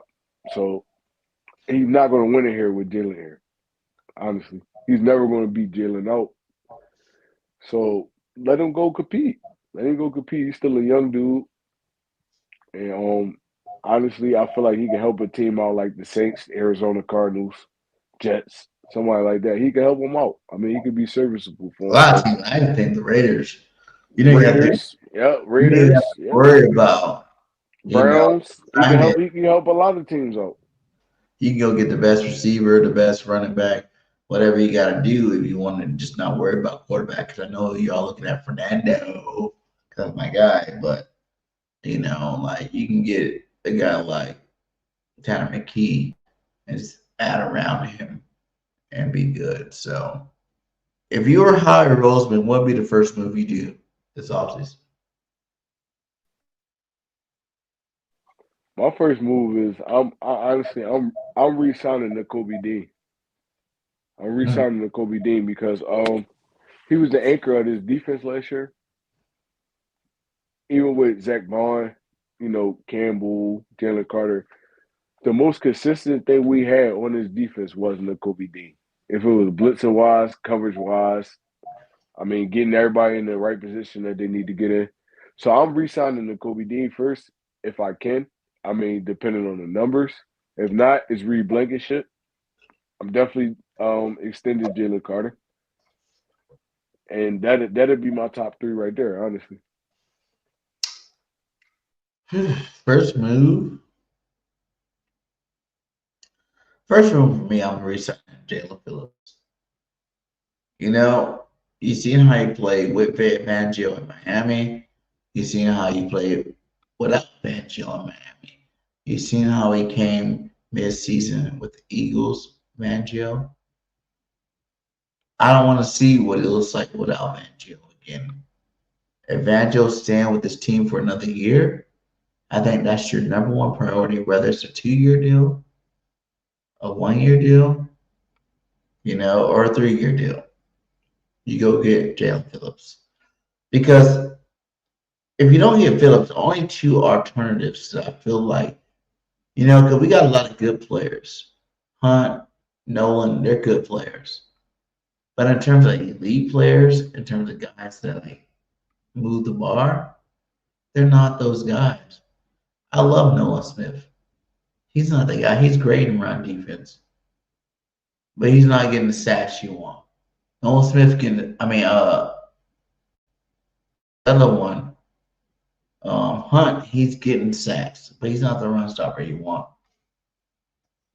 In terms of all together, our defense went from 5th to, I think it went from 15 to number 5 or number 1. One of those two in terms of once Jalen Phillips came, to our football team. Every stat went up because he was there. Now, I would love to get a trade with Cleveland for Myles Garrett. I would love to get a trade with the Raiders for Crosby to upgrade that. But if you can't get those two trades, you're re-signing Jalen Phillips to your football team. He made us that much better. He likes the scene.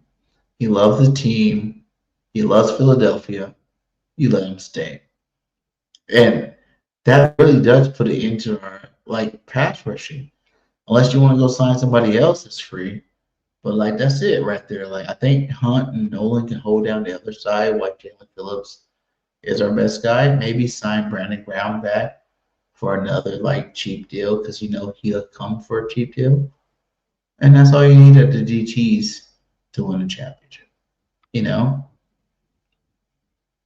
But I'm not letting Jalen Phillips walk for sure. That guy, he elevated our defense so much. Just as much as you could say no Kobe Dean did, he elevated it too on that pass rushing side. Where he let everybody else eat from him being on the football field. And we need those type of game changers on our defensive line this year if we're going to go out there and win a championship. All right, so with the Jalen Phillips thing, he has no ties to Philadelphia. So that's going to be a task within his own.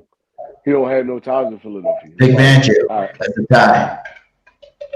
Big Fangio was the only year he had a really good year was with Big Fangio, and that's his time. No, BJ. He don't have no ties to Philadelphia. His it's like at the end of the day, he gonna protect his family. I need this for my family. Jalen Phillips never had a big contract. Coming off this year is a possibility. He don't have no ties to Philadelphia. He wasn't drafted here.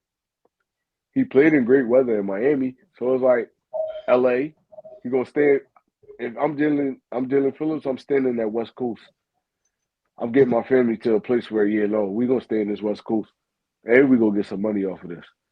So he don't have no ties. Vic Fangio, okay. I mean, he played well under Vic Fangio, Miami, Philly. His best 2 He played well years under. been under Big Banjo. No, Yeah, the first year on Miami and last year with the Eagles. now Nakobe Dean, I could see that because Nakobe Dean was drafted into Philly, the culture. He got all his brothers here and all that. Jalen Phillips came halfway through the season. He only played a half a season with Philly. He don't But in have his no half a ties to us. season, made the defense go from 15 to 5th. It wasn't him. We was in that range before he got here. He made it better. But like I'm telling you, bro, this is gonna be a task trying to sign him because he's looking for money. He's not looking for none of this loyalty, Philly culture, or none of that. He's looking for bread right now. He only But been he here a didn't half a say season. it though. He said he's down. He loved Philly. He don't want to play nobody else, nowhere It else. don't matter what he say. It matter what he's talking about with his manager, his agent. It matter. That's what matter. He trying to get paid. He coming off 2 ACL tears. He trying to get paid. The NFL stands for not for long. Yeah, no, we're gonna get this paper while we can. And if Philly can't give us that, we're gonna find it somewhere else. He don't have no ties to Philly. Except Vic Fangio. He don't have no ties to Philly. Big Banjo is that one tied to that. I'm right now. Nakobe Dean coming back. Like the biggest thing is, do we want Nakobe to come back?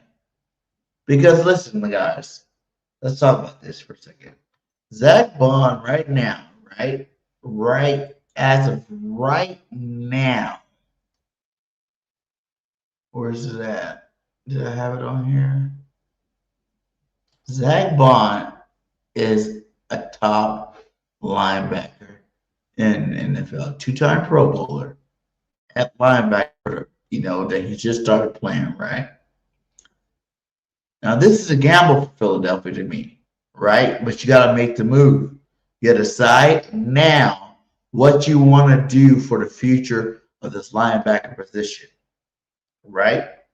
You got a two-time All-Pro and Zach Bond. You got Nakobe Dean, who, when healthy, was the heart and soul of this defense.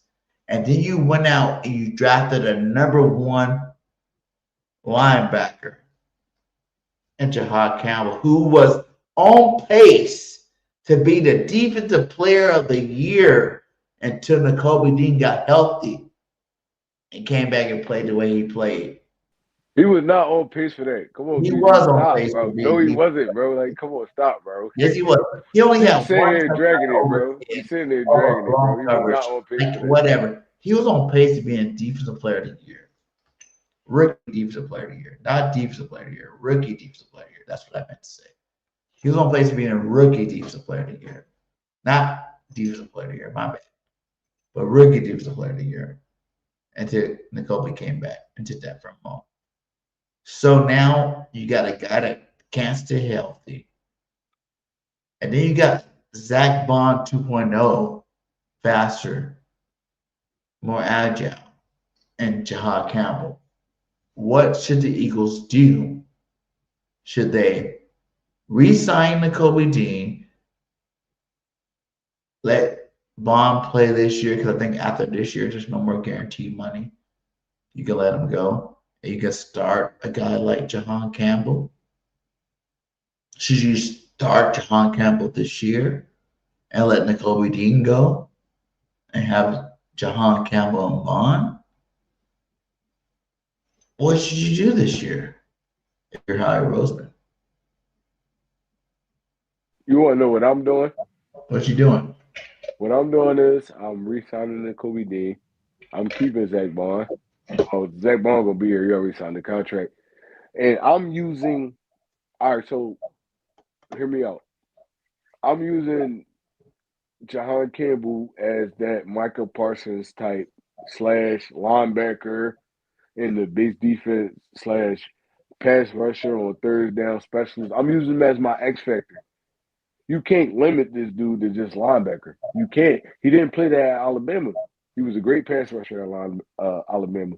He was a great blitzing linebacker. He played well off the edge.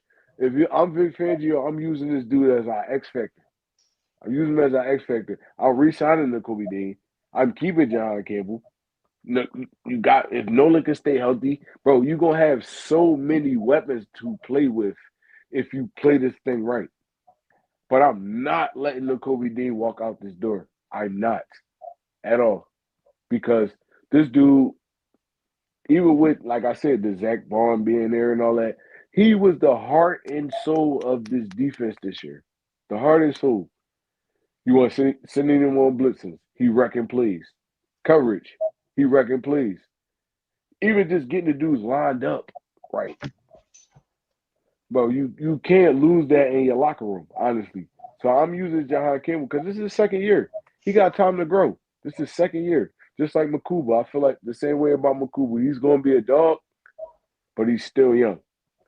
So I'm keeping Blankenship. I'm keeping Sidney Brown around. Okay, So, let me I gotta go back. Keep rocking. No, I'm keeping these dudes around, bro. Like honestly, like I'm keeping Blankenship around. Blankenship been in this organization, this culture for like probably like this is like his fifth year. I'm keeping Kobe Dean. Kobe Dean was drafted here. All his brothers here. I'm keeping them. We're gonna figure out what we're gonna do with John Campbell. It's his second year in the league. I don't care how high he got drafted.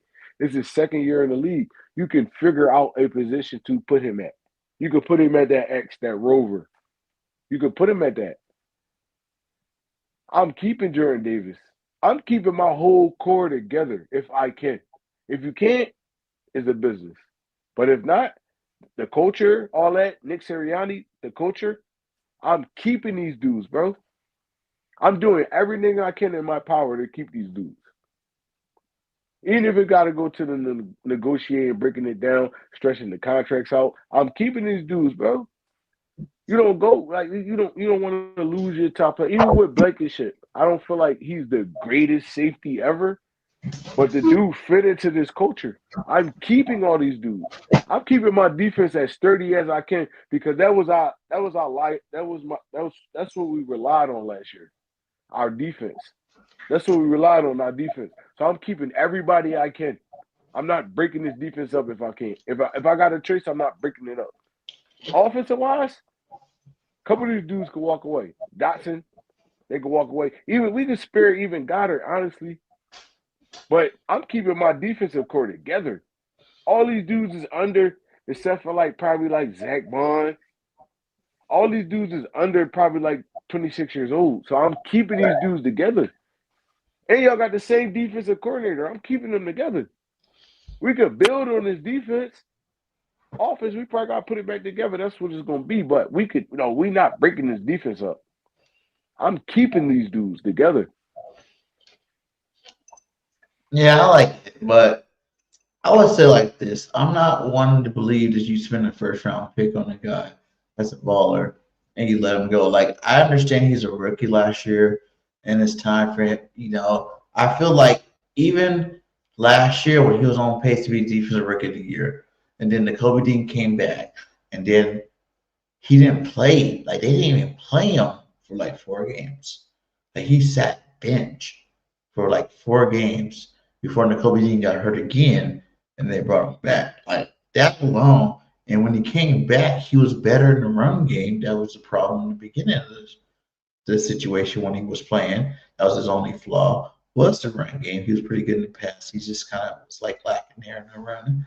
And I think he came back and he fixed that. But a whole off season, my guy, I feel like you gotta start looking to the future. Either you believe that Kobe Dean's gonna be healthy moving forward, and you sign him to a 4-year deal, and you let him and Campbell be your linebackers. But it's like impossible to say that when you got a two-time All-Pro linebacker, Zach Bond, right? So Zach Bond, Campbell are basically the same position. Campbell's a new age version of the Zach Bond position. Dean is the run-stopping linebacker. So either you believe Dean's going to be healthy and you resign him, let Zach Bond and Campbell split this year, with Campbell going to some defensive end, or you say, fuck it, and you let Dean walk, and you let Campbell and Bond be your linebackers. But I don't really feel like Bond, I mean, not Bond, but Campbell should be riding pine again for another year. Like, I think he's too good of a talent to be sitting on the bench. And I know you're talking about putting him in the packages or whatnot, but I think he's more than just a package linebacker, and especially with a full off season training, all that stuff, he should be ready to go this year. Bro, you remember Michael Parsons' first 2 years in the NFL? He played linebacker and he played all across the defensive line. I feel like Campbell can fit that role. If we do keep Dean, I feel like he can fit that role. He don't have to be a 100% full-time player. He don't have to be. But in those impact downs, I think what you're saying is true, but he should be a full-time player by doing the way you're saying. Like, you can have him as some linebacker, you can have him some DN. I do think he can play both. I think he can play a little DN, I think he can play a little linebacker. You know what I'm saying? Like, and you should mismatch them there, depending on teams and coverages and stuff you want to run. Like, I do agree on that part. I will say that.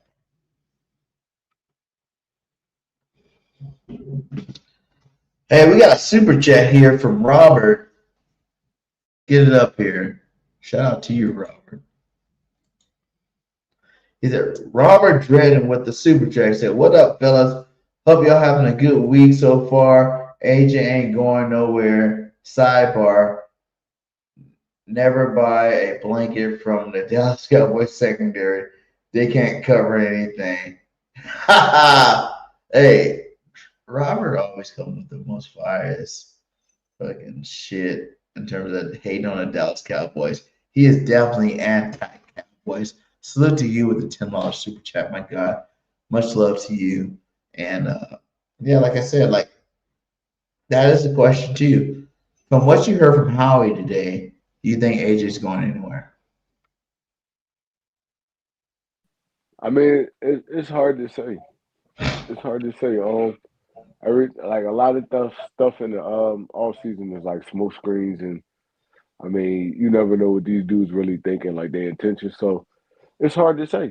AJ might be gone. I mean, that's a big cap hit though. AJ going this year, so I don't believe it's gonna happen, bro. That's one thing I want to say about this show, because we talked about AJ a lot.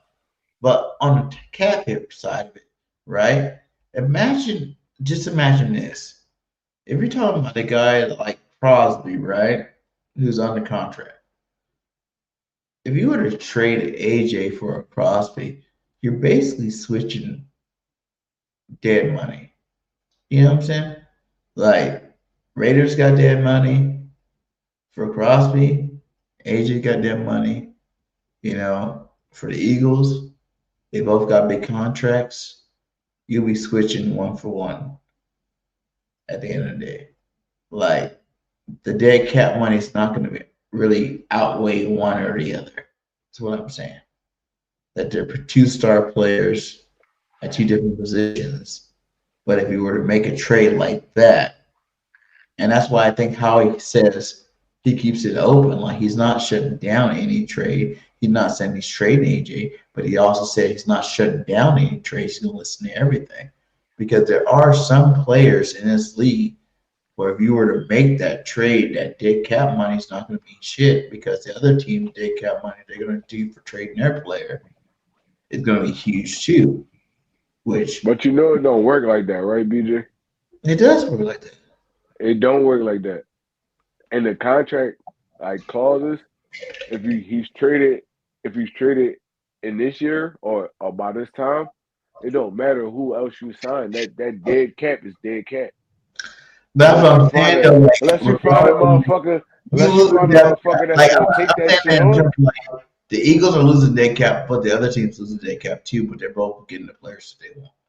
But they don't know. It don't work like that. That's what I'm trying to Yeah, tell you. because if you trade a Miles Garrett, you're gonna have a huge dead cap in Cleveland in terms of like the cap money that needs to be paid for Miles Garrett because he costs more than AJ Brown. Okay, but look, before July 1st, right? It's 28 mil. After July 1st, it's 40 million. It don't matter who you trade for. But That you don't did it compensate for that. before because we had No. Carson Wentz, who was like what, a $50 million cap hit, $60 million cap hit. We cut him. But they So took that cap hit. Why you think we had that bad season? They couldn't sign nobody. This is what I'm trying to tell you, bro. They could not sign nobody. Once what that cap hit, it's in effect. we've been to the playoffs ever since Carson Wentz been gone. We've been to the But you're playoffs. not understanding what I'm One saying, bad season, BJ. The year after we traded Carson Wentz, we could not sign nobody because of the cap hit. we did. We sat with Jurgensen from the Ravens, a defensive tackle. We went to the Super Bowl. We had like No, we didn't. yeah, Jai. We had The all these. year after we let Carson Wentz go, that's when we lost to Tampa Bay in the first round when we went 9-7. BG, Yeah. no. Once that cap hit there, you cannot sign nobody. That's a contract clause. You cannot sign nobody. What I'm saying though, you look at that. I understand what you're saying with that. Like that's a big hit, but that Carson Wentz hit was like 60 million. This is But AJ AJ Brown. gonna be 40. He's gonna be 40. That's a huge difference considering the fact that TV revenue added an extra like 25 million to everybody's cap hit anyway. But who you signing with that though? That's what I'm saying. I'm saying that only makes it sense if you traded for like a Miles Garrett or we traded for like a Max Crosby in their contract. You Like do that's the know only Miles thing that Garrett makes just sense. signed a contract last year. It makes sense in terms of like the extras that you got this year from the commercial deals you can use to sign those players, and it's not that big of a deal. No, you So we're can't, right back to BJ. square one. Say we got a Max Crosby and that's $25 million hit. You know what I'm saying? Like we just gained $25 million. No, we didn't. That we just got. So at the BG, end of I the don't think you we're right understand back how the to cap where works, we're at BJ. in the beginning. I don't think you understand how the cap works, BJ. Once you lose that I counts don't want against you your to gain season. money. You gain money regardless of what you No, lose. you don't. You do not gain money. Now, all right, so with the TV deals or whatever like that, you do not gain money if you lose 40 or 28,000 on AJ Brown. You do not gain money. That counts against your year with the cap. You can't compensate for that. So we can't sign a Max I'm Crosby. saying And Miles Garrett just signed a contract. Listen, Miles Garrett just signed a 24 contract. million, right? We gained 25 million. We're already $1 million up if we trade him. No, we not, bro. Compared to last year, we are. And we had a Super Bowl caliber team last year that just wasn't coached right. BJ, can you just hear me out, BJ? Just hear me out, all right? Just hear me out. Once you lose that 28 or 40 million, that counts against you for the year. You cannot sign nobody. You can't get a Max Crosby. You cannot get a Myles Garrett. Especially you can't get Myles Garrett because he just signed a contract last offseason. He's not going nowhere. So Myles Garrett is out the picture. I promise you, if the Eagles went to Cleveland, was like, we'll give you a number 2 and AJ Brown for Myles Garrett, they would do it. You can't do it. If you let AJ Brown go. Listen, Howie had a $60 billion dead cap and we still have players. You don't act like we didn't sign nobody that year. We didn't. We weren't able to sign everybody we wanted, but we signed some players that year and we had a team to make it to the playoffs. Who did we sign? They were hurt. Who did we sign? We had Jordan Howard. We had Jalen Rigger, JJ Arthur Whiteside. We had Deshaun Jackson on a minimum deal, on a veteran minimum. Who did we sign that year, BJ? Those are good enough players to do something. They just Oh, suck. Deshaun come was on, man. trash because he was too old and wasn't healthy enough. Jordan Howard was iffy on his health. Those are bad decisions. That doesn't mean we didn't sign anybody. We signed people that were talented players. They just didn't produce to the level that we needed them to produce to. That's But where we that. saying we Super Like I'm Bowl saying, we're like super. how is that good?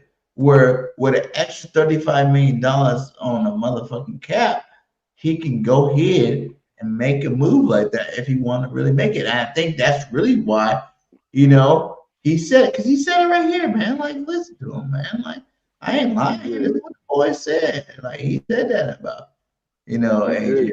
I get it long term. Like I don't.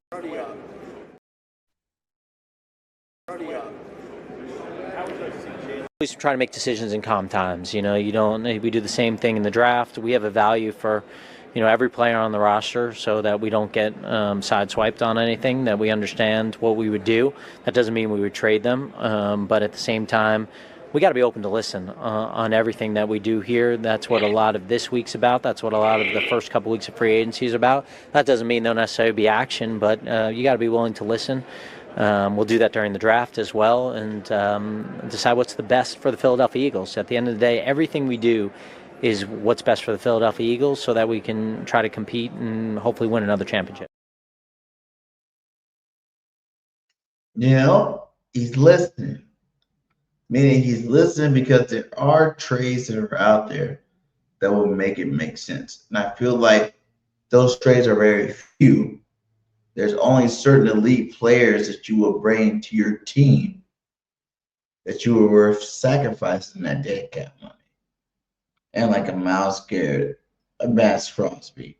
Those are players that you would do that for. There's no sacrificing the dead cap money, BJ. There's no sacrificing to the dead cap money. You know that, right? Once the dead cap is on your joint, you can't do nothing. I understand what you're saying. Like, you Dead can't erase dead cap money. Just like we couldn't erase it when Carson was left. At the end of the day, you can maneuver. Like, we can have more cap space, though, this year. We can restructure a Jordan Davis and have more cap space. We can let go of Michael Carter and have more cap space. Just those two moves alone gives you the cap space for a Miles Garrett or a Crosby. Like, that's what you got to realize. Like, we have moves we can make right now to make the cap go higher than what it is right now. That's just the base point of where we're at. And with those moves, if we were to re-sign Jordan Davis, we were to let go Michael Carter, we were to do some other things, like we can make the caps. Howie Roseman can make the cap space to get either one of those guys in trade. And but you know how much you gonna have to restructure. The Browns team trying to, put out Shedeur Sanders, make him the guy. If you go give Shedeur Sanders, he got a good tight end already. You got to get a running back already. You go give him an AJ Brown, he will love it. You know what I'm saying? He will love it. Their team will be that much better with an AJ Brown. And not just him, the Patriots. They don't have a number one, Stephen Diggs, whatever. But you go give them an AJ Brown, they will love that shit. And they will eat that shit up. You know what I'm saying? Like, there's a couple of teams out there that, like, I feel like that, every year you got teams like, whoa, they're stupid. Why would you make that trade? That's too much because they got too much. There's some teams that got over $100 million in cap space right now. That's weird. There's teams that are out there that got that much cap space where they don't give a fuck. They even probably tell the Eagles they'll pay the dead cap money to get AJ Brown on their team if we were to really trade him. So you can't pay the dead cap money, BJ. They can. No, you can't. Bro. Your team's eating up the salary that the other team had to pay. No, it don't work like that. It's a contract clause, bro. It's a contract clause. Once you trade, look, hear me out and just listen. Once AJ Brown is off this roster, the contract clause is no paying that. He could sign a new contract, but you're still stuck with that dead cat money. It don't matter. It don't matter if he signed a new contract. It don't matter if you cut this motherfucker. It don't matter, bro. You're stuck with that because that's what y'all put in the contract clause. There's been people though that took on that part of the contract before in the history of the NFL. Trey, there's been because that wasn't a clause in the contract. That wasn't a clause in that contract. If it happened, it wasn't a clause in that contract, bro. AJ Brown signed a contract where y'all cannot cut this motherfucker. Y'all can't trade him. Nothing. Listen to me. I also feel like it was the team that AJ feel like he can get what he wanted, which you already know how I feel about what AJ wants. AJ wants the ball a lot. I guarantee you, it's a team like the Raiders, a team like Cleveland, that he would get the ball a lot. He would be keen to re-sign a new contract with him. It don't matter. He can re-sign a contract. He can't No, that does matter. If he re-signs a contract before the trade, then that means the contract is what it is, and it can help the Eagles out moving forward in terms of cap space. No, I'm not saying he doesn't have a no trade clause. What I'm saying is when you sign a contract, right? The contract they signed, you cannot cut or trade this motherfucker until his contract is up. If you do, that's where the cap hit come in at. That's where the $28 million come in. After July, it's $40 million. But that's what I said. He can re-sign. No, I'm not talking to you. I'm talking to the chat. I'm trying to make them understand what's going on. When you sign that contract, right? It don't matter if you're like your third, fourth, fifth year. You cannot trade this motherfucker without no cap hit. That's the contract that they signed. It don't matter if he got a no trade cost or nothing. It's on paper. It's written down. It's set in stone. Why do you think the professionals keep saying if they trade him, it's $28 million. After July, it's 40, because that's what they signed on the dotted line about. I thought it was the opposite, where they trade him before it's more, and then after June it will be less, but that'll be after the draft. No, after June it'll be more. If you trade him before June, it'll be less. It don't matter. It's not basketball. There's no trade contracts, bro. A trade clause. It's not basketball. Y'all thinking about basketball. Now, motherfucker in ball, there's no trade contract. Now we could discuss it. And you trade wherever you want to be traded at, or we'll figure that out. But that's not how football works. Okay, so how football works to trade? If you were to trade him, are you confident enough that Devontae Smith can hold the load? If you could give him if you could still be a Batman and Robin, to where you trade for somebody, or you draft a dude that's ready to come in and play right now, I feel like Devontae could be a great number one. I feel like could have been a great number one, honestly. Yeah, because this is what Nick had to say about Devontae. I think he continually gets better. I think you saw him have a great year this year. And, even when a guy prepares not to have as good a year, like, you're always looking at it like, is this arrow on the rise? Is this arrow on the fall? Like, and even if a guy doesn't have his best year, he still can be on the rise. Well, I think we saw Devontae have a great year, and I think you just continue to see him play better and better. And I think that's a tribute to who he is.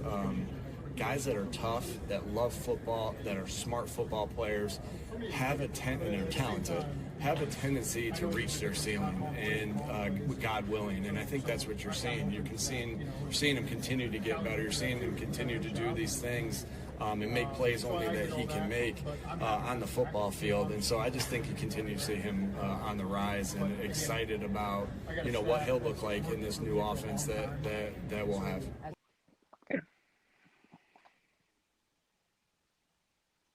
I really feel like the Eagles are really considering making Devontae number one. Because I did a little video about, like, no matter how good AJ is, he got to respect the fact that Devontae been sacrificing too. Smitty, no matter what y'all thought, the first year he went to the playoffs, he only had 900 yards, I know. But he's only, like, a Heisman winning receiver. and he's one of the best route runners in the game right now. And over the last 4 years, he's been dynamic. Like he's been like awesome, getting better every single year, like Nick said. And I do believe that the best is still out in front of him that he cannot get to AJ Brown team. So I feel like this trade might be necessary to get the best Smitty.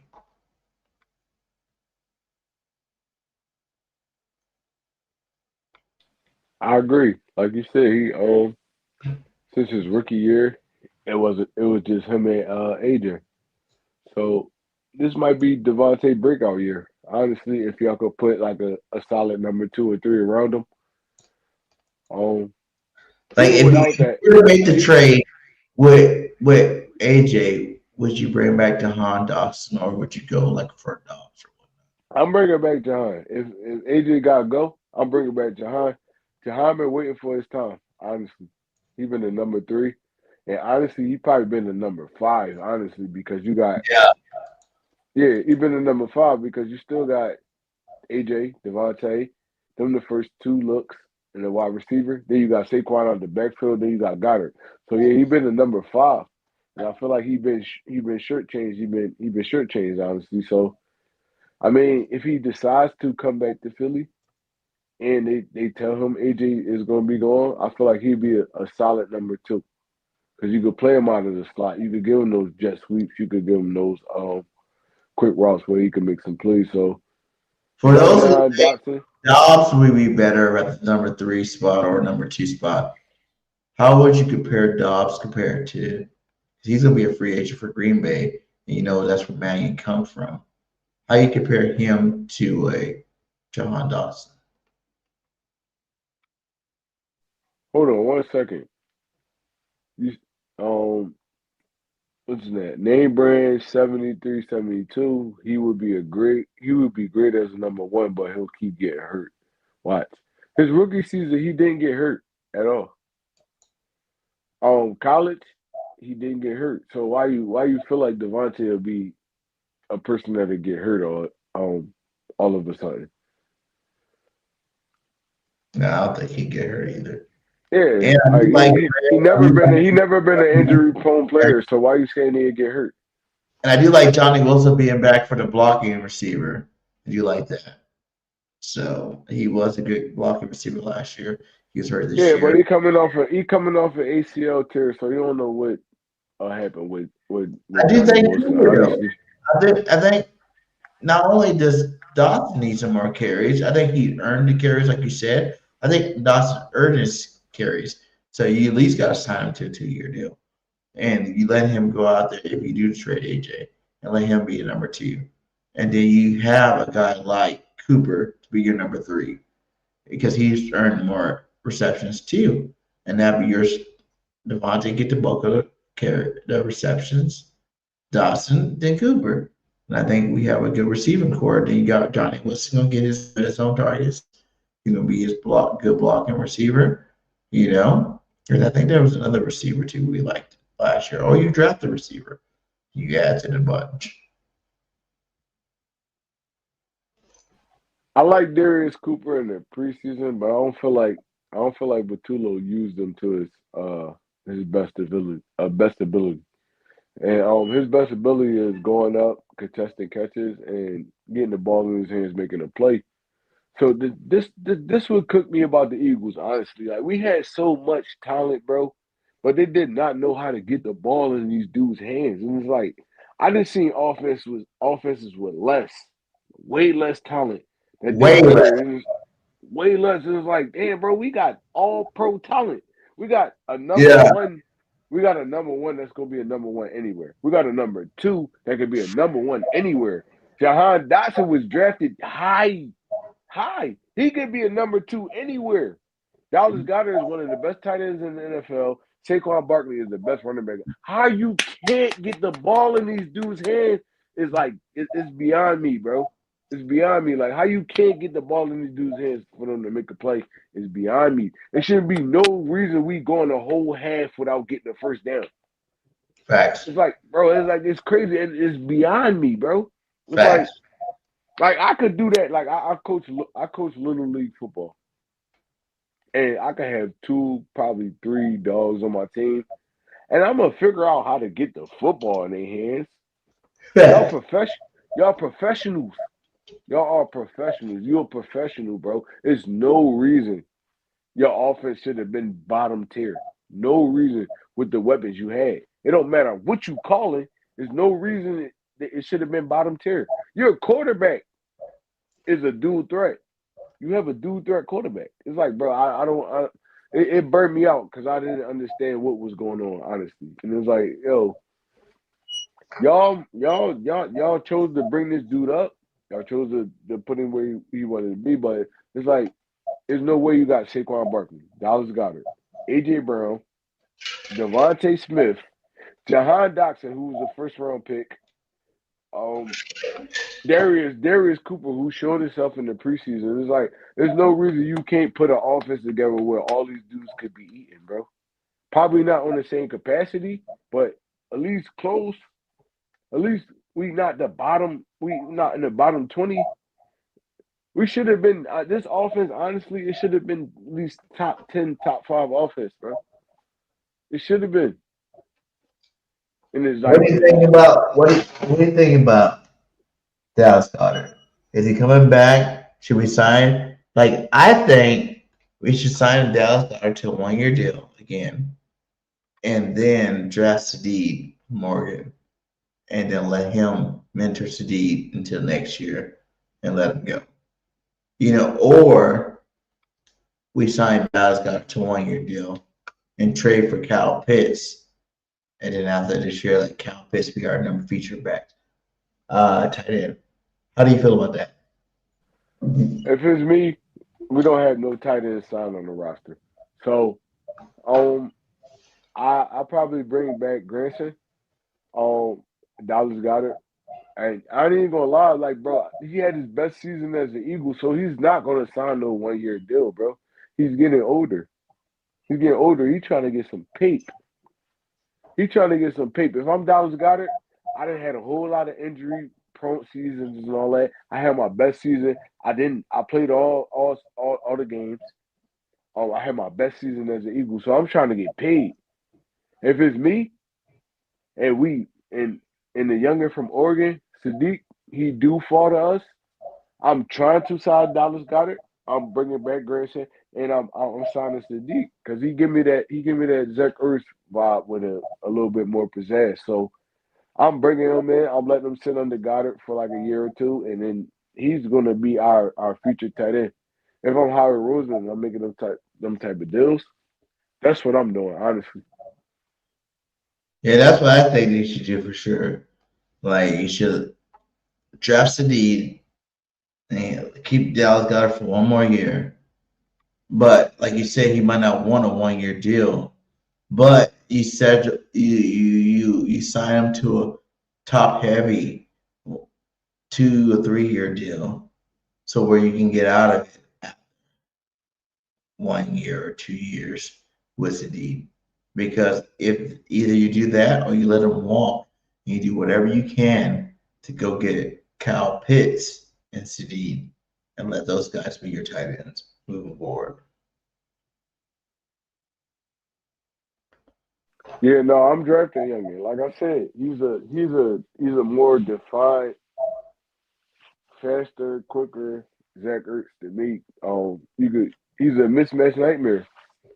You could put him out against linebackers, safeties, nickel corners. He's going to dog them.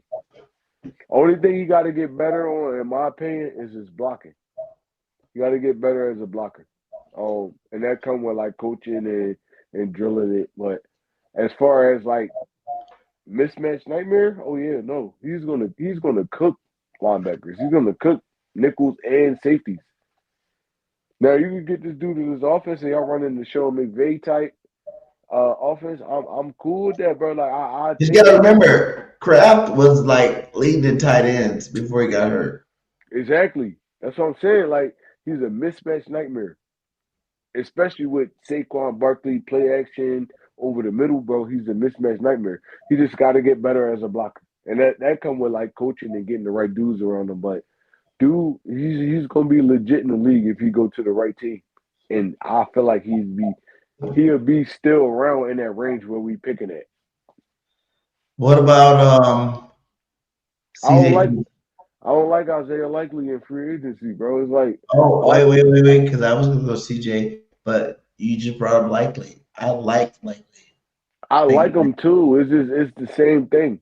You gonna get an older Likely or you gonna get a younger Sadiq. I'd rather get a younger Sadiq for cheaper because a Likely looking for money. And we ain't gonna if we trade AJ, Likely's not that old though. he's not old, but he's not as young as Sadiq. That's true. He's not old, and likely not no good blocker either. He's a split type tight end. He's a dude that you could flex out and put him up, and he's a mismatch nightmare. But he's not no inline blocking type tight end like Goddard was. So yeah, if you want to run the ball with Saquon, you gonna need that inline blocking tight end. And we don't have no tight ends on the roster at all. Damn. None. Zero. Yeah. What about bringing CJ back? You know, because you heard CJ said, where's it at here? Hell yeah, tell the boys to get with me. Every year we got brought back CJ. If we don't bring back Blankenship, do you bring back CJ to be with Makuba? Could you imagine having two ball hawk safeties back there? And CJ can stop the run as well.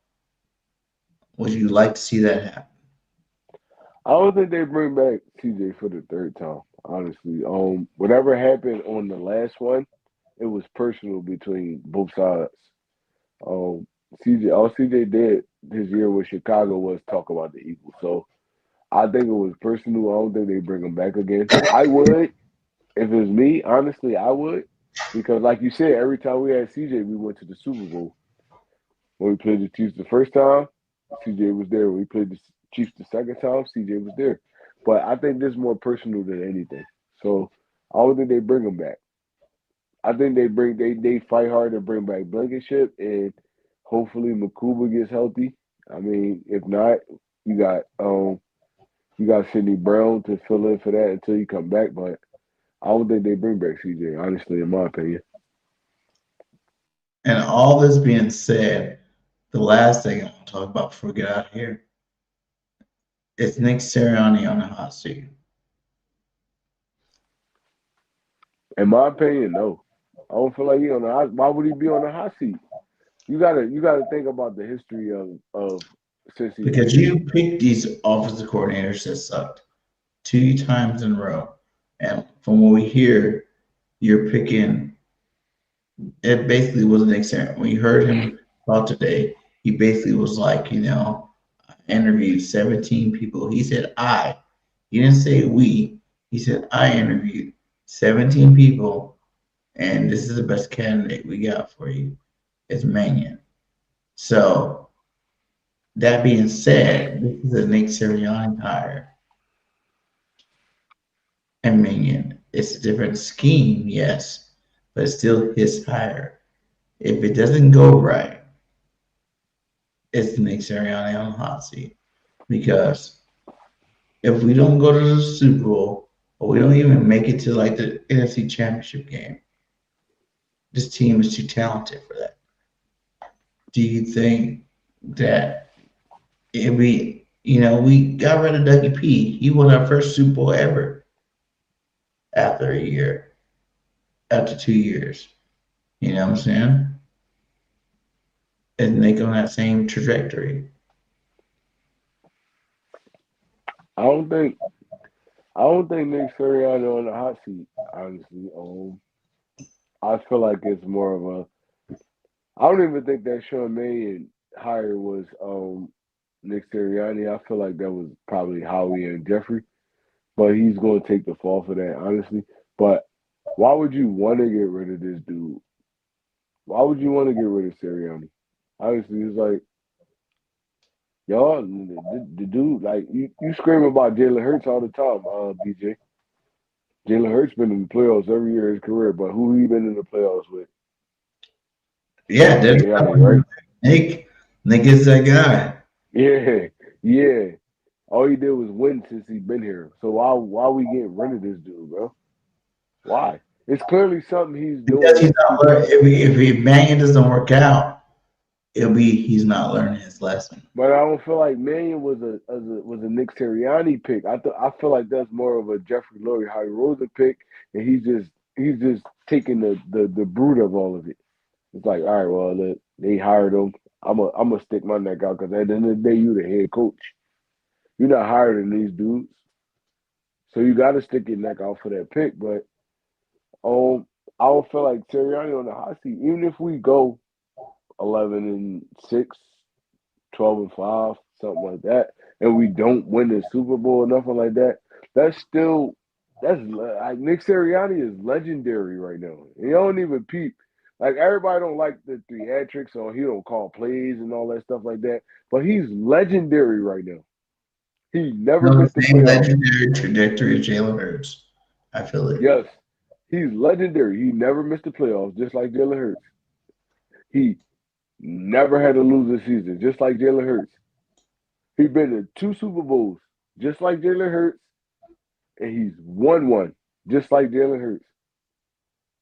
Like, bro, like what are we talking about right now?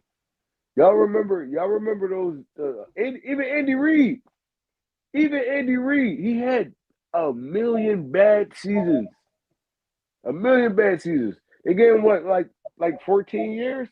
He had a million bad seasons. Nick Sirianni has not had one yet. He's not had a bad season yet. He had seasons y'all probably not liked, but he's not had a bad season yet. So it's like, wow, if we're gonna keep Jalen, why not keep the coach that they've been winning with all this year? Who we gonna go get? Who y'all want? Who do y'all want? The dude has been nothing but a winner since he's been here in Philadelphia. Who do y'all want? So yeah, no, he's not on. In my opinion, he's not on the hot seat at all. It's like, y'all gonna put him on the hot seat? That's crazy. Even if he have a bad season, y'all gonna put him on the hot seat? That's crazy. So if y'all put him on the hot seat, y'all put Jalen Hurts on the hot seat too, because they've been winning together. That's facts. Together. If it goes along with, do you think Jalen Hurts is going to get an extension when the time comes after next year? Bro, they both gonna get extended together. We might be in the Super Bowl again this year. Who knows? You know, that's how we've been every 2 years, right, BJ? Facts. We went to the Hey, Super Bowl. first round, Super Bowl, first round, Super Bowl, first round. I don't So get it. I don't get it. Like y'all it's might not Super like it. Y'all might not like to do theatrics and all that, but or he don't call plays and all that stuff like that. But at the end of the day, John Harbaugh never called plays. Y'all love him. Tomlin never called plays. Y'all love him. So it's like, come on, y'all can't just pick and choose because y'all don't like how the dude is on the sideline. He played football. I'm the same way. I coach little league football, bro. I be into the game too sometimes. I be like, and they be having to calm me down. I be like, oh, all right, I ain't playing no more. Like it's like shit. It's like shit, I ain't playing no more. My fault. I didn't got all in my feelings and all that. But it happens though. That's what comes with football. Football is an emotional game. It's an emotional game, bro. You got to get up every day, body hurting, everything like that. Lace up and play this football game. After you've been through a grueling practice all week, like bro, that come with the game, bro. So yeah, you're gonna get a little bit emotional because it's life. It's life. Football is life to certain people. That's So facts. it's life, bro. BG, you played. Hell yeah. Now you go out to a game, you be like, God damn, I wish I was out on that field. It bring out different emotions, bro. It's I like do that shit now, and I'm like 44 years old. I'm like, I right. wish I was out there. I'll go play. I can still go out there and run around a little hard. You know what I'm saying? I might not be the featured back, but you can give me like 10 carries a game. That's what I'm saying, bro. I feel like at my age, I feel like I can still go out there and tote the rock a little bit. It's an emotional game, bro. Once you grew up around that shit, bro, you don't know nothing but football. Nick Sirianni came from a football family. He played. His dad was a coach. His brother was a great player. Do your research. His brother was a great player, a great football player. He looked up to him. So it's like football is in his blood. So yeah, you're gonna get emotional. You're gonna get, out of pocket sometimes. I do it. I coach little league football and I do it.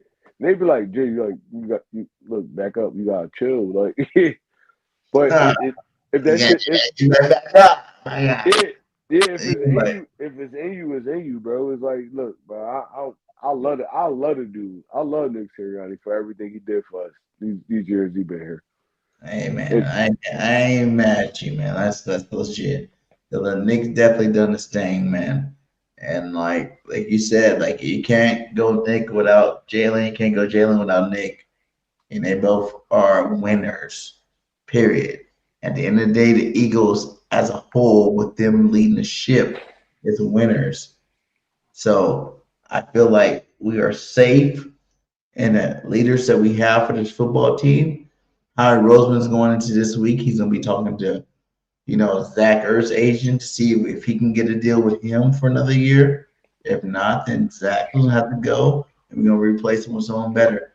Like, at the end of the day, I feel like it's all trust in Howie, and Howie knows best, and Howie will lead us to the promised land. Because this year, it's going to continue the trend of Super Bowl, first round, Super Bowl, first round, and it's going to be back Super Bowl again. So, hey, man, salute to you. Make sure you guys go hit that like, hit that subscribe, and go subscribe my boy One Trade Rock. Let's get him up there. He deserves to be there. He drops facts and knowledge throughout the Eagles community. So, any last words, Trey? Yeah, man. I'm just saying, like, it's a long off season. It's a long off season. There's a lot that's gonna happen. Probably not with the Eagles, but overall NFL wise, there's a lot that's gonna happen. This the downtime. If you watch basketball, watch you some basketball. Combine coming up.